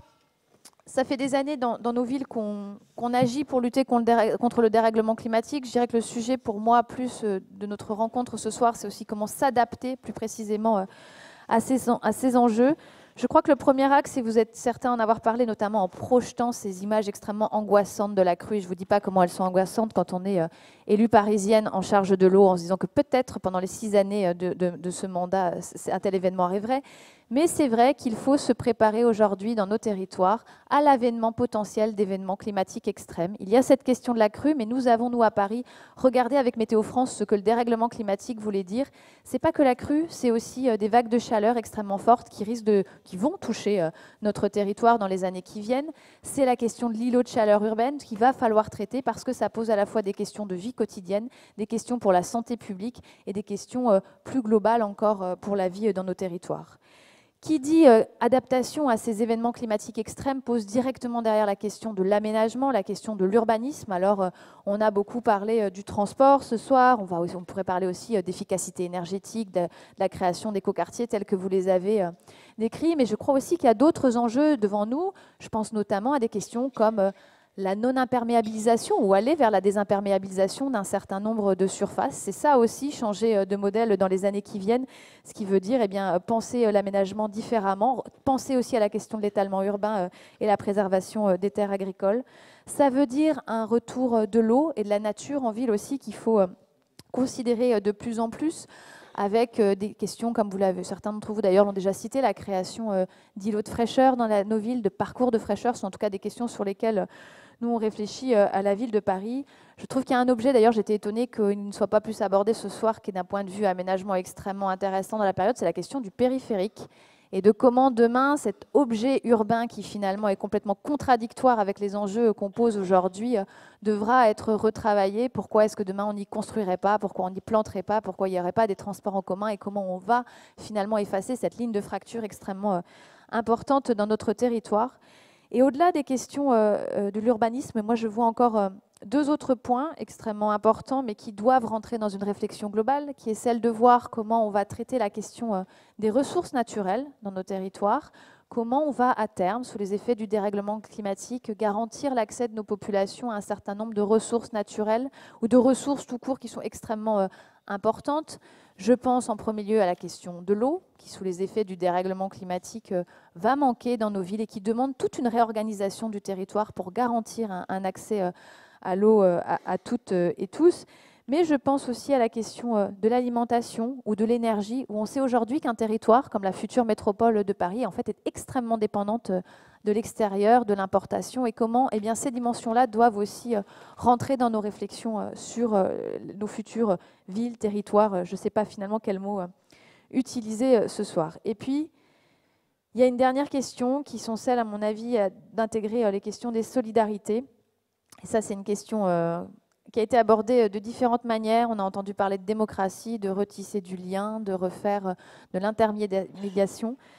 Je crois qu'en fait, toutes les réflexions qu'on fera à l'avenir devra intégrer cette question de la solidarité en partant tant de l'échelle du local, du quartier, de nos villes, en passant par l'échelle de la métropole, voire certains sujets sont à considérer à l'échelle internationale. C'est dommage que Daniel Hiron ne soit pas parmi nous et Patrick Brauzek qui est très actif dans le réseau CGLU, qui est ce réseau de villes très impliquées sur les questions du climat à l'échelle internationale.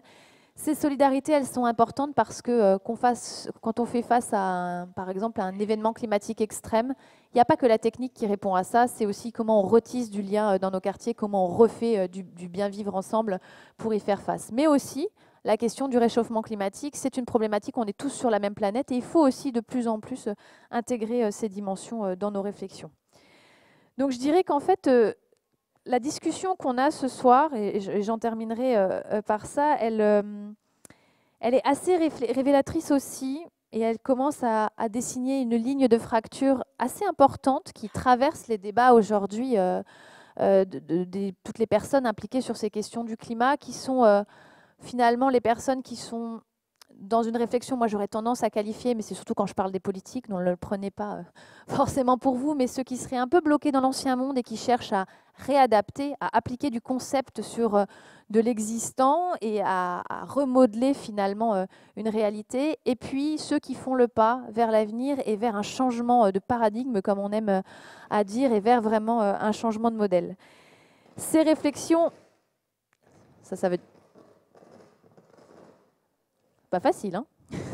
Ces réflexions, en tous les cas, je crois, elles tracent le chemin vers une société, une ville, un territoire qui sont plus durables, qui vont aller vers plus de sobriété. Et j'en terminerai vers quelque chose qui, moi, me semble extrêmement important, c'est que surtout vers des sociétés qui doivent nous amener à tracer et à avoir plus de liens sociaux entre les gens. C'est pas du concept et c'est pas juste du discours politicien. Je crois que dans tous les endroits, et ils sont peu encore de territoires où ces alternatives-là et ces réflexions-là ont été menées jusqu'au bout, on note aussi une façon de refaire du lien fort entre les citoyens. C'est d'ailleurs une dynamique que moi je pense qui est très importante, qu'il faudra qu'on développe à l'échelle de la métropole, c'est que les politiques, les architectes, les grands décideurs économiques n'arriveront pas seuls à engager cette transition, il faut qu'on emmène, qu'on embarque un maximum de personnes avec nous, parce que ce sera le seul moyen d'engager cette transition du modèle. Et en un sens, je pense que c'est aussi cette réflexion-là qui nous amènera à refaire communauté dans le bon sens du terme, malgré le fait que communauté est un terme extrêmement galvaudé dans la période, mais c'est vraiment en répondant à ces grands enjeux du XXIe siècle qu'on construira aussi une communauté de vie et une société bien plus juste et plus durable dans tous les sens du terme. Voilà.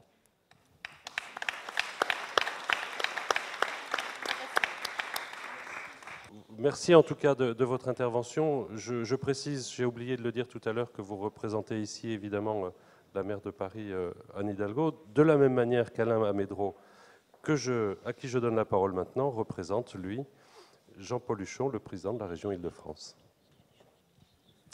Oui, merci. En effet, c'est pas évident comme exercice.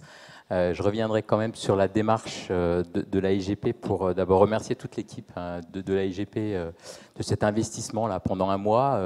Je trouve que ce foisonnement est à l'image aussi de ce qui se passe dans la société civile aujourd'hui, c'est-à-dire que on le voit à travers un certain nombre de mouvements, de manifestations, de films, qu'il y a une mobilisation aujourd'hui, bien sûr, d'un certain nombre d'élus, mais aussi de la société civile, et que la COP21 ne doit être considérée que comme une étape où chacun d'entre nous, mais aussi les collectivités, doivent se mettre en marche pour prendre un certain nombre de décisions. Donc ce foisonnement, cet appel en fait à la fois à l'imagination et tout en prenant conscience du moment dans lequel on est, un moment tout à fait crucial, hein, on l'a dit, montre collectivement notre responsabilité. Il faut en effet, si on prend l'exemple de la France, on doit être le 15e pays le plus émetteur de gaz à effet de serre. Comment on réagit face à ça, comment les aspects de technique sont au rendez-vous sans tricherie, par exemple, comment on a un certain nombre de repères qui nous permettent de dire qu'on avance dans la baisse des pollutions. Donc on a d'abord des solutions d'ordre technico-économique liées à l'innovation, au financement des investissements, restructuration industrielle. On a aussi, je crois, une transformation sociétale à faire, avec la possibilité de transformer, d'aller vers des modes plus en proximité, plus en collaboration, plus sobre dans nos pratiques. La question de la sobriété aujourd'hui est posée, c'est-à-dire comment on repense, comment on donne du sens à notre développement, comment on arrête, j'allais dire, toute production qui serait contraire à notre survie et qui irait dans le sens du changement climatique et dans le sens de l'asservissement humain. Donc on est à un moment clé où on se pose des questions, en gros, sur notre existence, sur l'existence aujourd'hui des hommes et des femmes qui peuplent la planète. Donc c'est un moment absolument, je dirais, ébouriffant, qui peut faire peur, mais qui, en même temps, nous donne à repenser notre présence au monde, notre présence à l'environnement, et qui nous demande justement ce sursaut à la fois de courage, mais aussi notre capacité à retrouver le sens commun, de l'intérêt commun, de l'intérêt général. Et là, au-delà de notre petite division humaine parcellaire, que ça soit au cœur de la région Île-de-France ou que ça soit avec le reste du monde. Et je pense que les collectivités locales que je représente ici, puisque avec Célia qui a pris la parole, mais comme aussi administrateur de l'AIGP, c'est de montrer que souvent au niveau local, des actions ont eu lieu. On a souvent eu une vision très négative des États-Unis, et on s'est aperçu, notamment à l'occasion de Johannesburg, qu'elles étaient bien plus en avance que l'image qu'on pouvait en avoir, qu'elles s'étaient engagées dans le changement climatique, là où en effet l'État fédéral, lui, était très en deçà de ce qu'il aurait fallu. Et donc il y avait aussi une société américaine qui était en mouvement, là où on avait l'idée d'une image un peu figée. Donc pour revenir sur le rôle des collectivités, puis j'essaierai de rentrer dans les propositions qui nous ont été faites, parce qu'en effet, un certain nombre de choses sont engagées par les collectivités et permettent justement de montrer à quel point on essaye justement de ne pas être dans la sectorisation ou dans la logique de silo. Je prendrai un exemple pour rentrer tout de suite dans ce qui a été dit. Si on prend par exemple le tramway, le futur tramway Porte de Choisy-Orly par exemple, on a fait tout un travail sur la question du transport, bien sûr, mais en lien avec la question de l'urbanisme. Et comment le transport était révélateur d'un territoire. Un territoire qui, si on le traverse comme ça, on a un peu l'impression de grands ensembles simplement, donc de gens qui y vivent, mais aussi, quand on regarde, c'est en gros une allée culturelle qui peut être séquencée, qui peut être animée, qui peut retrouver, qui peut mettre en lien du patrimoine industriel. Et là, on a par exemple à Vitry, alors je ne sais pas si c'est pas la cartoucherie, c'est une ancienne imprimerie. Quelqu'un va me dire exactement ce que c'est dans la salle, vous allez m'aider. Et c'est intéressant parce que ça permet de remettre en valeur des choses existantes. Et là, on répond aussi à ce qui a été dit tout à l'heure sur comment on regarde l'existant. On est déjà en train de le regarder. C'est-à-dire que je pense qu'on est en marche sur toute une série de territoires. Là, je reviens cet après-midi de Melun-Sénard. C'est un tramway, enfin c'est un bus à haut niveau de service qui se met en place. Et là encore, autour de ça, des collectivités qui ne se parlaient pas se mettent à se parler, des lieux qui ne se regardaient pas commencent à regarder, des habitants qui ne pensaient pas pouvoir aller au théâtre vont pouvoir y aller en bus, c'est-à-dire qu'on est dans une reconfiguration d'un certain nombre de territoires en essayant de limiter la place de la voiture, aussi bien pour des questions de bruit, de questions bien sûr du climat, et puis d'envahissement de nos places et de nos espaces pour, comme disait ma collègue, arriver à refaire de la pelouse là où aujourd'hui il y a du parking. Ça paraît anecdotique, mais c'est fondamental. C'est-à-dire que le changement dans l'approche des citoyens de la ville ne se fera que si on est capable d'offrir du beau, que si on est capable d'offrir de la nature au cœur des transformations, au cœur de ce qui existe. Et quand on parle avec notamment d'agriculture urbaine, sur les toits, sur les murs, sur les places, on se réapproprie un certain nombre, non seulement de territoires, mais aussi de défis. En Ile-de-France, c'est 91% de notre alimentation qui vient de l'extérieur. Donc on a bien un défi, à se poser. Et donc il faut tout à la fois créer de l'imaginaire, de l'envie de changement et des réponses concrètes. Et pour cela, on a besoin à la fois de beaucoup de démocratie. Et pour cela, on a besoin de gens qui vont faire les intermédiaires, qui vont être, j'allais dire, les négociateurs entre population, élus, grands décideurs. Comment on fait, par exemple, je vois responsable de la préfiguration qui est devant moi, comment on fait, par exemple, quelque chose autour des gares qui soit à la fois fonctionnel, mais qui soit aussi de réponse à ceux qui vivent déjà là. Comment on apporte du plus et comment on n'apporte pas simplement une impression de nuisance supplémentaire. Et là, on a en effet une absolue nécessité de démocratie et d'une approche un peu nouvelle, peut-être des projets urbains. Ça veut dire qu'il faut à la fois être dans l'urgence, mais aussi être dans le temps de la négociation pour gagner ensuite sur le temps de l'adaptation des gens à leur nouveau milieu. Donc on a besoin d'architectes, d'urbanistes, de designers, de sociologues, d'artistes. Je peux vous parler de la culture sur le tramway. Je crois que ça sera le grand révélateur du territoire qui va jusqu'à Orly. La culture existe, mais on peut la fédérer. Et du coup, à travers la culture, passe énormément de choses autour justement on peut se faire plaisir, on peut réfléchir en commun sur des sujets graves et être pour le coup en adéquation avec l'adaptation et le courage de s'y adapter. J'avais noté aussi toute une série de choses donc, sur le territoire vers Orly, donc la charte aménagement transport négociée avec toute une série d'engagements d'un certain nombre d'acteurs et notamment sur la question de la réduction de la voiture. Donc c'est une forme de courage par rapport aux habitants. Ensuite, on parlait des serres urbaines avec Madame de Porzampar, je crois que c'est en effet un certain nombre de choses qui nous permettent de réhabiliter l'idée de transformation de la ville pour en faire quelque chose d'agréable, de végétal. Toutes les études sur la santé et la ville montrent que quand il y a du végétal, on a du stress en moins, on a une capacité, y compris à partager, qui est bien différente. Les questions autour du logement, comme base de la réflexion, est particulièrement intéressante. Il y a quelques années, on avait eu ici une exposition justement sur la transformation et sur comment on était en capacité de faire évoluer tout au long en gros, de la vie d'une personne, à la fois son logement, mais aussi la manière dont elle va l'habiter.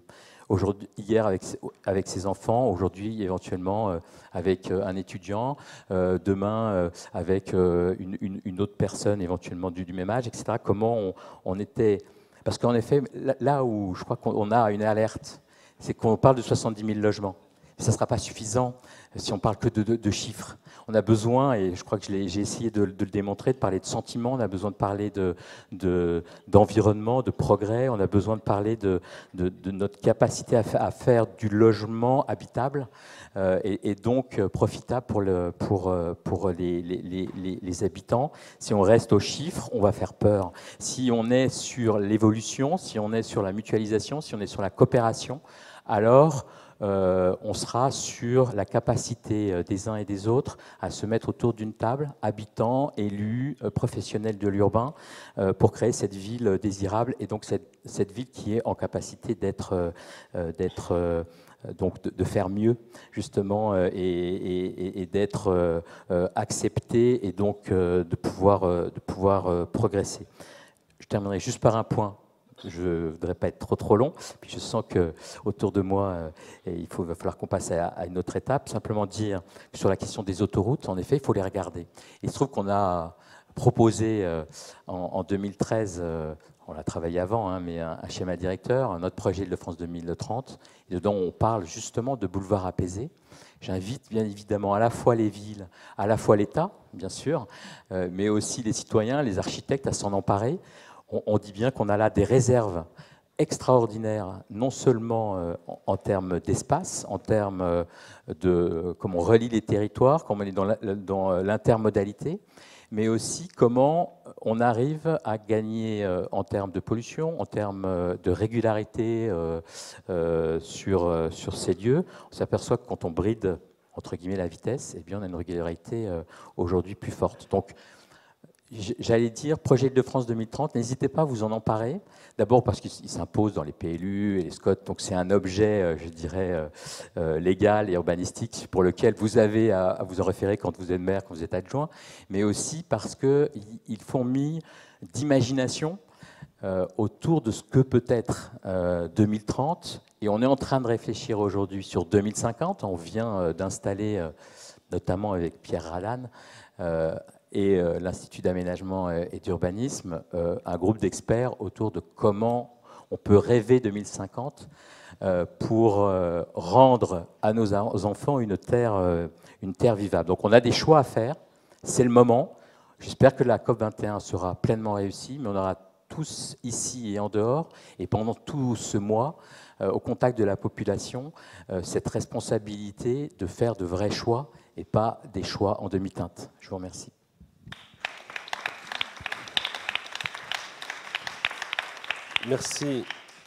Merci beaucoup à tous les deux. Vous nous avez rappelé les enjeux, vous avez aussi évoqué les menaces, mais heureusement, face à ces inquiétudes qui pourraient poindre, vous avez évoqué aussi des projets.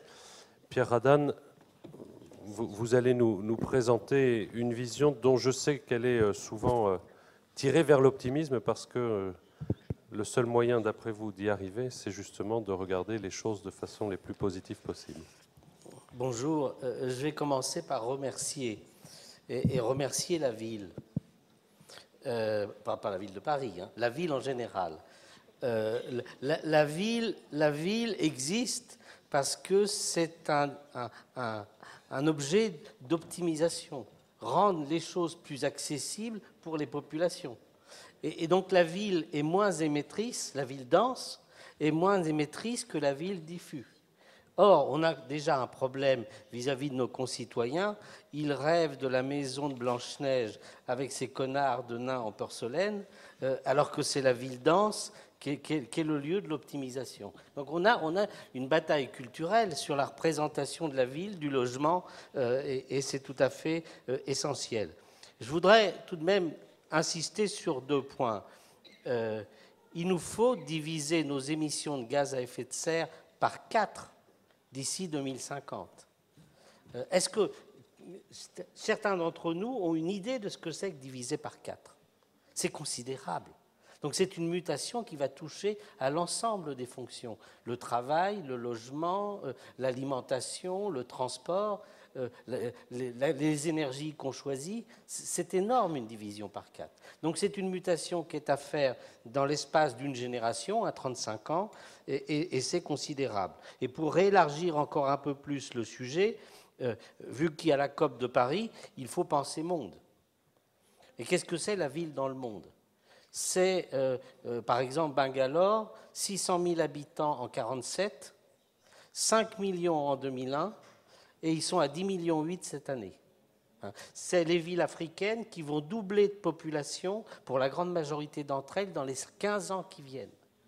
Comment on pense la ville au niveau mondial dans l'afflux, le mouvement urbain qui est en train de se faire? Alors, bien sûr, ce n'est pas quelque chose qui nous concerne sur l'agglomération parisienne dans les mêmes proportions, mais est-ce que nos réponses qu'on a pour nous sont des réponses qui sont aussi articulées avec celles des autres? Parce que, encore une fois, on a un défi urbain au niveau mondial qui est considérable. Alors, je crois qu'au point de départ, il faut revenir sur la définition de la ville. Est-ce que la ville, c'est des murs et on met des gens dedans? Ou est-ce que c'est des relations sociales qu'on organise avec des services, avec effectivement des constructions? Et c'était très intéressant de vous entendre, parce que, en fait, on peut lire ce que vous avez dit les uns et les autres sur ce critère-là. On a eu d'abord une discussion sur la mutabilité. Madame, vous nous avez expliqué la question de la mutabilité des logements, des constructions, et puis probablement aussi la question des infrastructures. On a eu la question du déjà là, qui pose la question aussi de cette mutabilité. Mais si on interroge cette mutabilité, en fait, c'est quelque chose qui s'adresse à la personne. C'est la mutabilité des acteurs pour réorganiser la ville dans l'échange. Ce n'est pas la construction qui fait la mutabilité, c'est la manière dont les gens qui sont dans la ville, qui sont dans les constructions, acceptent de réorganiser, de réallouer de l'espace, comme vous avez dit, par rapport, effectivement, le fait qu'on a à la fois une pénurie de logements et qu'en même temps, on a une sous-utilisation d'un certain nombre de logements qu'on pourrait décrire d'un point de vue économique comme étant de la destruction de capital. On détruit de la valeur. Bon. Et ensuite, derrière, on a eu une autre discussion qui était un peu la même, qui était une discussion sur la transversalité. Et la transversalité que tout le monde espère, prendre l'ensemble, ne pas être dans une logique sectorielle et de regarder les choses d'une façon systémique, on s'aperçoit en fait que c'est quand même très très difficile. Il y a une perversion aussi dans le développement durable.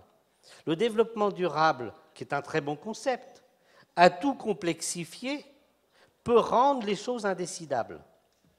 Donc comment, si on veut prendre en compte la transversalité, comment on fait qu'on garantit la décidabilité? Et là, on retombe sur les acteurs. On retombe sur la capacité des acteurs à négocier entre eux pour le fait qu'on organise en même temps les transports, les logements, les fonctions économiques. Et donc, vous voyez qu'on retombe sur la même discussion. Et en fait, vous avez fait derrière tout ça le procès, alors vous ne l'avez pas dit dans ces termes-là, mais le procès du zoning, qu'a été la manière de penser la ville. Alors, il y a beaucoup d'architectes dans la salle, et je voudrais quand même, là-dessus, vous lancer quand même un petit peu une alerte. Vous êtes tellement amoureux des images, et notamment des images vues d'avion, que vous vous mettez dans une posture de pouvoir. D'ailleurs, les élus aussi aiment bien regarder les maquettes vues d'avion. Et on a eu, depuis la guerre, une dérive de représentation qui est celle d'une ville cubiste organisée avec des taches, avec des très très belles couleurs vives, et on est tombé, non pas amoureux de la ville, mais amoureux de l'image de la ville. Et donc on s'est retrouvé avec des villes, avec des zones, qui étaient dans des très belles couleurs franches, et on a complètement oublié la fonctionnalité de ces zones. Et donc vous comprenez que dans la discussion qu'on a eue, on se pose la question du mixage. Alors, la mixage des fonctions, la mixité urbaine au niveau des populations, mais là, je voudrais vous dire, par rapport à vous, professionnels, qu'il faut que vous acceptiez que le mixage, c'est que vos images doivent passer au mixeur. Le mixeur, le robot ménager. Hein. C'est-à-dire qu'au lieu d'avoir des couleurs franches, il faut qu'on ait du gris partout. C'est-à-dire qu'il faut qu'on ait dans les lieux... Alors, ça renvoie à une image picturale qui est plutôt de l'ordre du pointillisme. Que dans chaque territoire, dans chaque espace, il y ait du travail, il y ait du loisir, il y a de l'habitat, il y a de la nature, et que c'est cette ville pensée à l'intérieur de chaque territoire qu'on a en fait la fonctionnalité urbaine. Donc la fonctionnalité urbaine, c'est la satisfaction du citoyen et c'est la perte du pouvoir de l'image de l'architecte et de l'urbaniste. Vous voyez qu'on a là quelque chose d'un tout petit peu paradoxal. Or, aujourd'hui, quand on regarde la manière dont on décrit la ville, on a perdu les gens. Ce sont les professionnels de la ville qui parlent entre eux. Mais ils parlent, encore une fois, dans cette vue générale de la ville, qui n'est pas la ville vécue par les gens. Et donc, je voudrais vous attirer à un changement profond de regard. Qu'est-ce que nous dit d'ailleurs la nature là-dessus? C'est qu'on a compris on a eu beaucoup de mal à le comprendre, cette notion de biodiversité, qui est un paradoxe.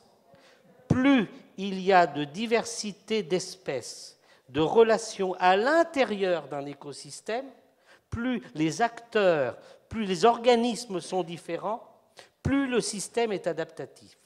Donc c'est la diversité qui fait l'adaptation et non l'uniformité.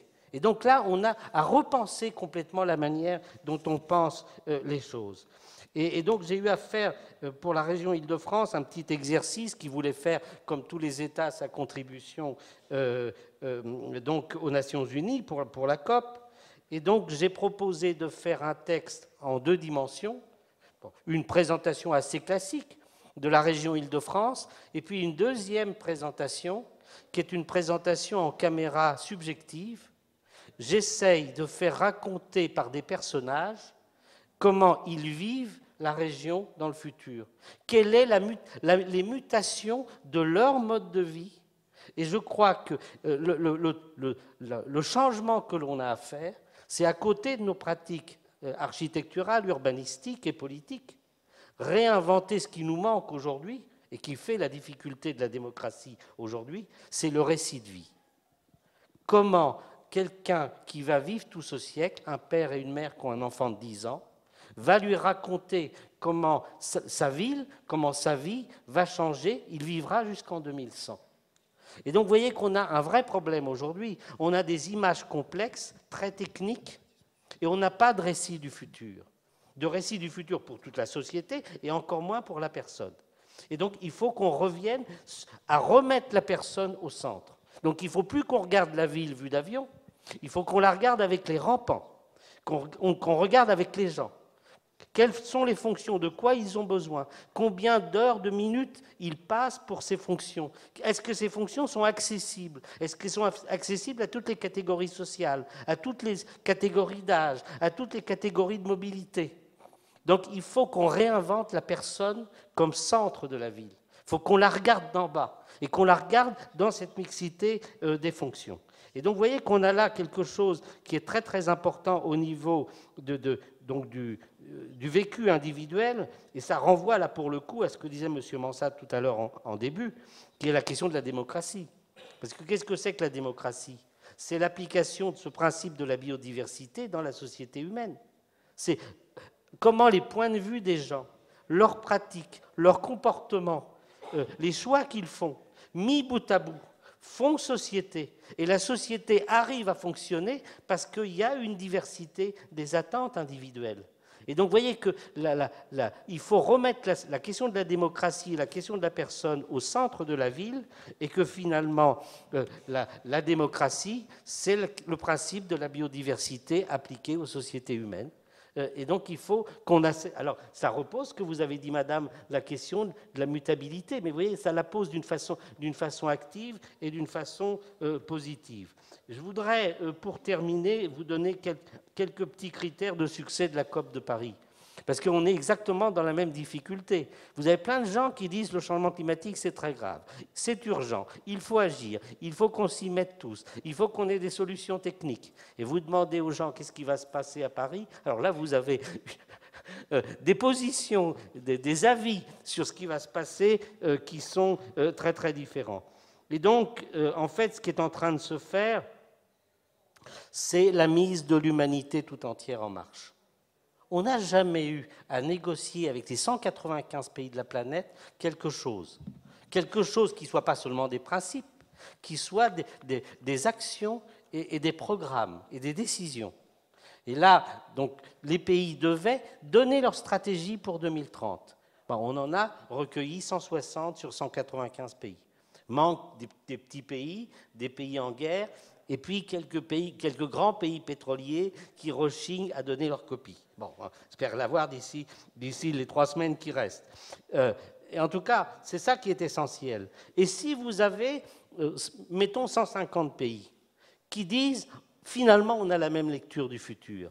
Il faut qu'on soit économe en énergie. Il faut qu'on adapte notre agriculture au changement climatique et nos villes au changement climatique. Il faut qu'on ait le développement des énergies renouvelables. Il faut qu'on ait des modes de transport qui se dégagent du pétrole. Il faut qu'on ait des moyens de produire l'électricité qui soient plus propres. Si tous les pays font ça, ben comment ça s'appelle? Ça s'appelle un projet de développement pour l'ensemble de l'humanité. Jusqu'ici, on n'a jamais eu dans l'histoire une réflexion commune de tous les pays sur un projet de développement. On ne l'a pas fait après la guerre, on ne l'a pas fait à la décolonisation. La question du changement climatique, qui fait qu'on a, quelque part, on a un ennemi commun. Eh bien, on est obligé, nord et sud de la planète, à essayer d'inventer un développement au profit de tous. Et si on fait ça, bah écoutez, ça s'appelle une relance économique mondiale, parce qu'on va changer complètement de technologie. Il va falloir qu'on sorte des combustibles fossiles, toutes les mutations que vous avez exprimées. Et donc vous avez là quelque chose d'extrêmement important, et encore une fois, je voudrais insister, la manière qui va déterminer tout ça, et le jugement qu'on va pouvoir poser là-dessus, c'est est-ce qu'on est capable de dire ça à un enfant de 10 ans ? Si on n'est pas capable d'expliquer ça à un enfant de 10 ans, comment sa vie va changer et quelles sont les choses qui vont venir dans sa vie? Eh bien, tous nos travaux techniques sont nuls. C'est ça qu'il faut qu'on arrive à faire. Et donc, il faut reparler à la personne. Et le grand changement politique dont on a besoin aujourd'hui, c'est de reparler à la personne. Merci.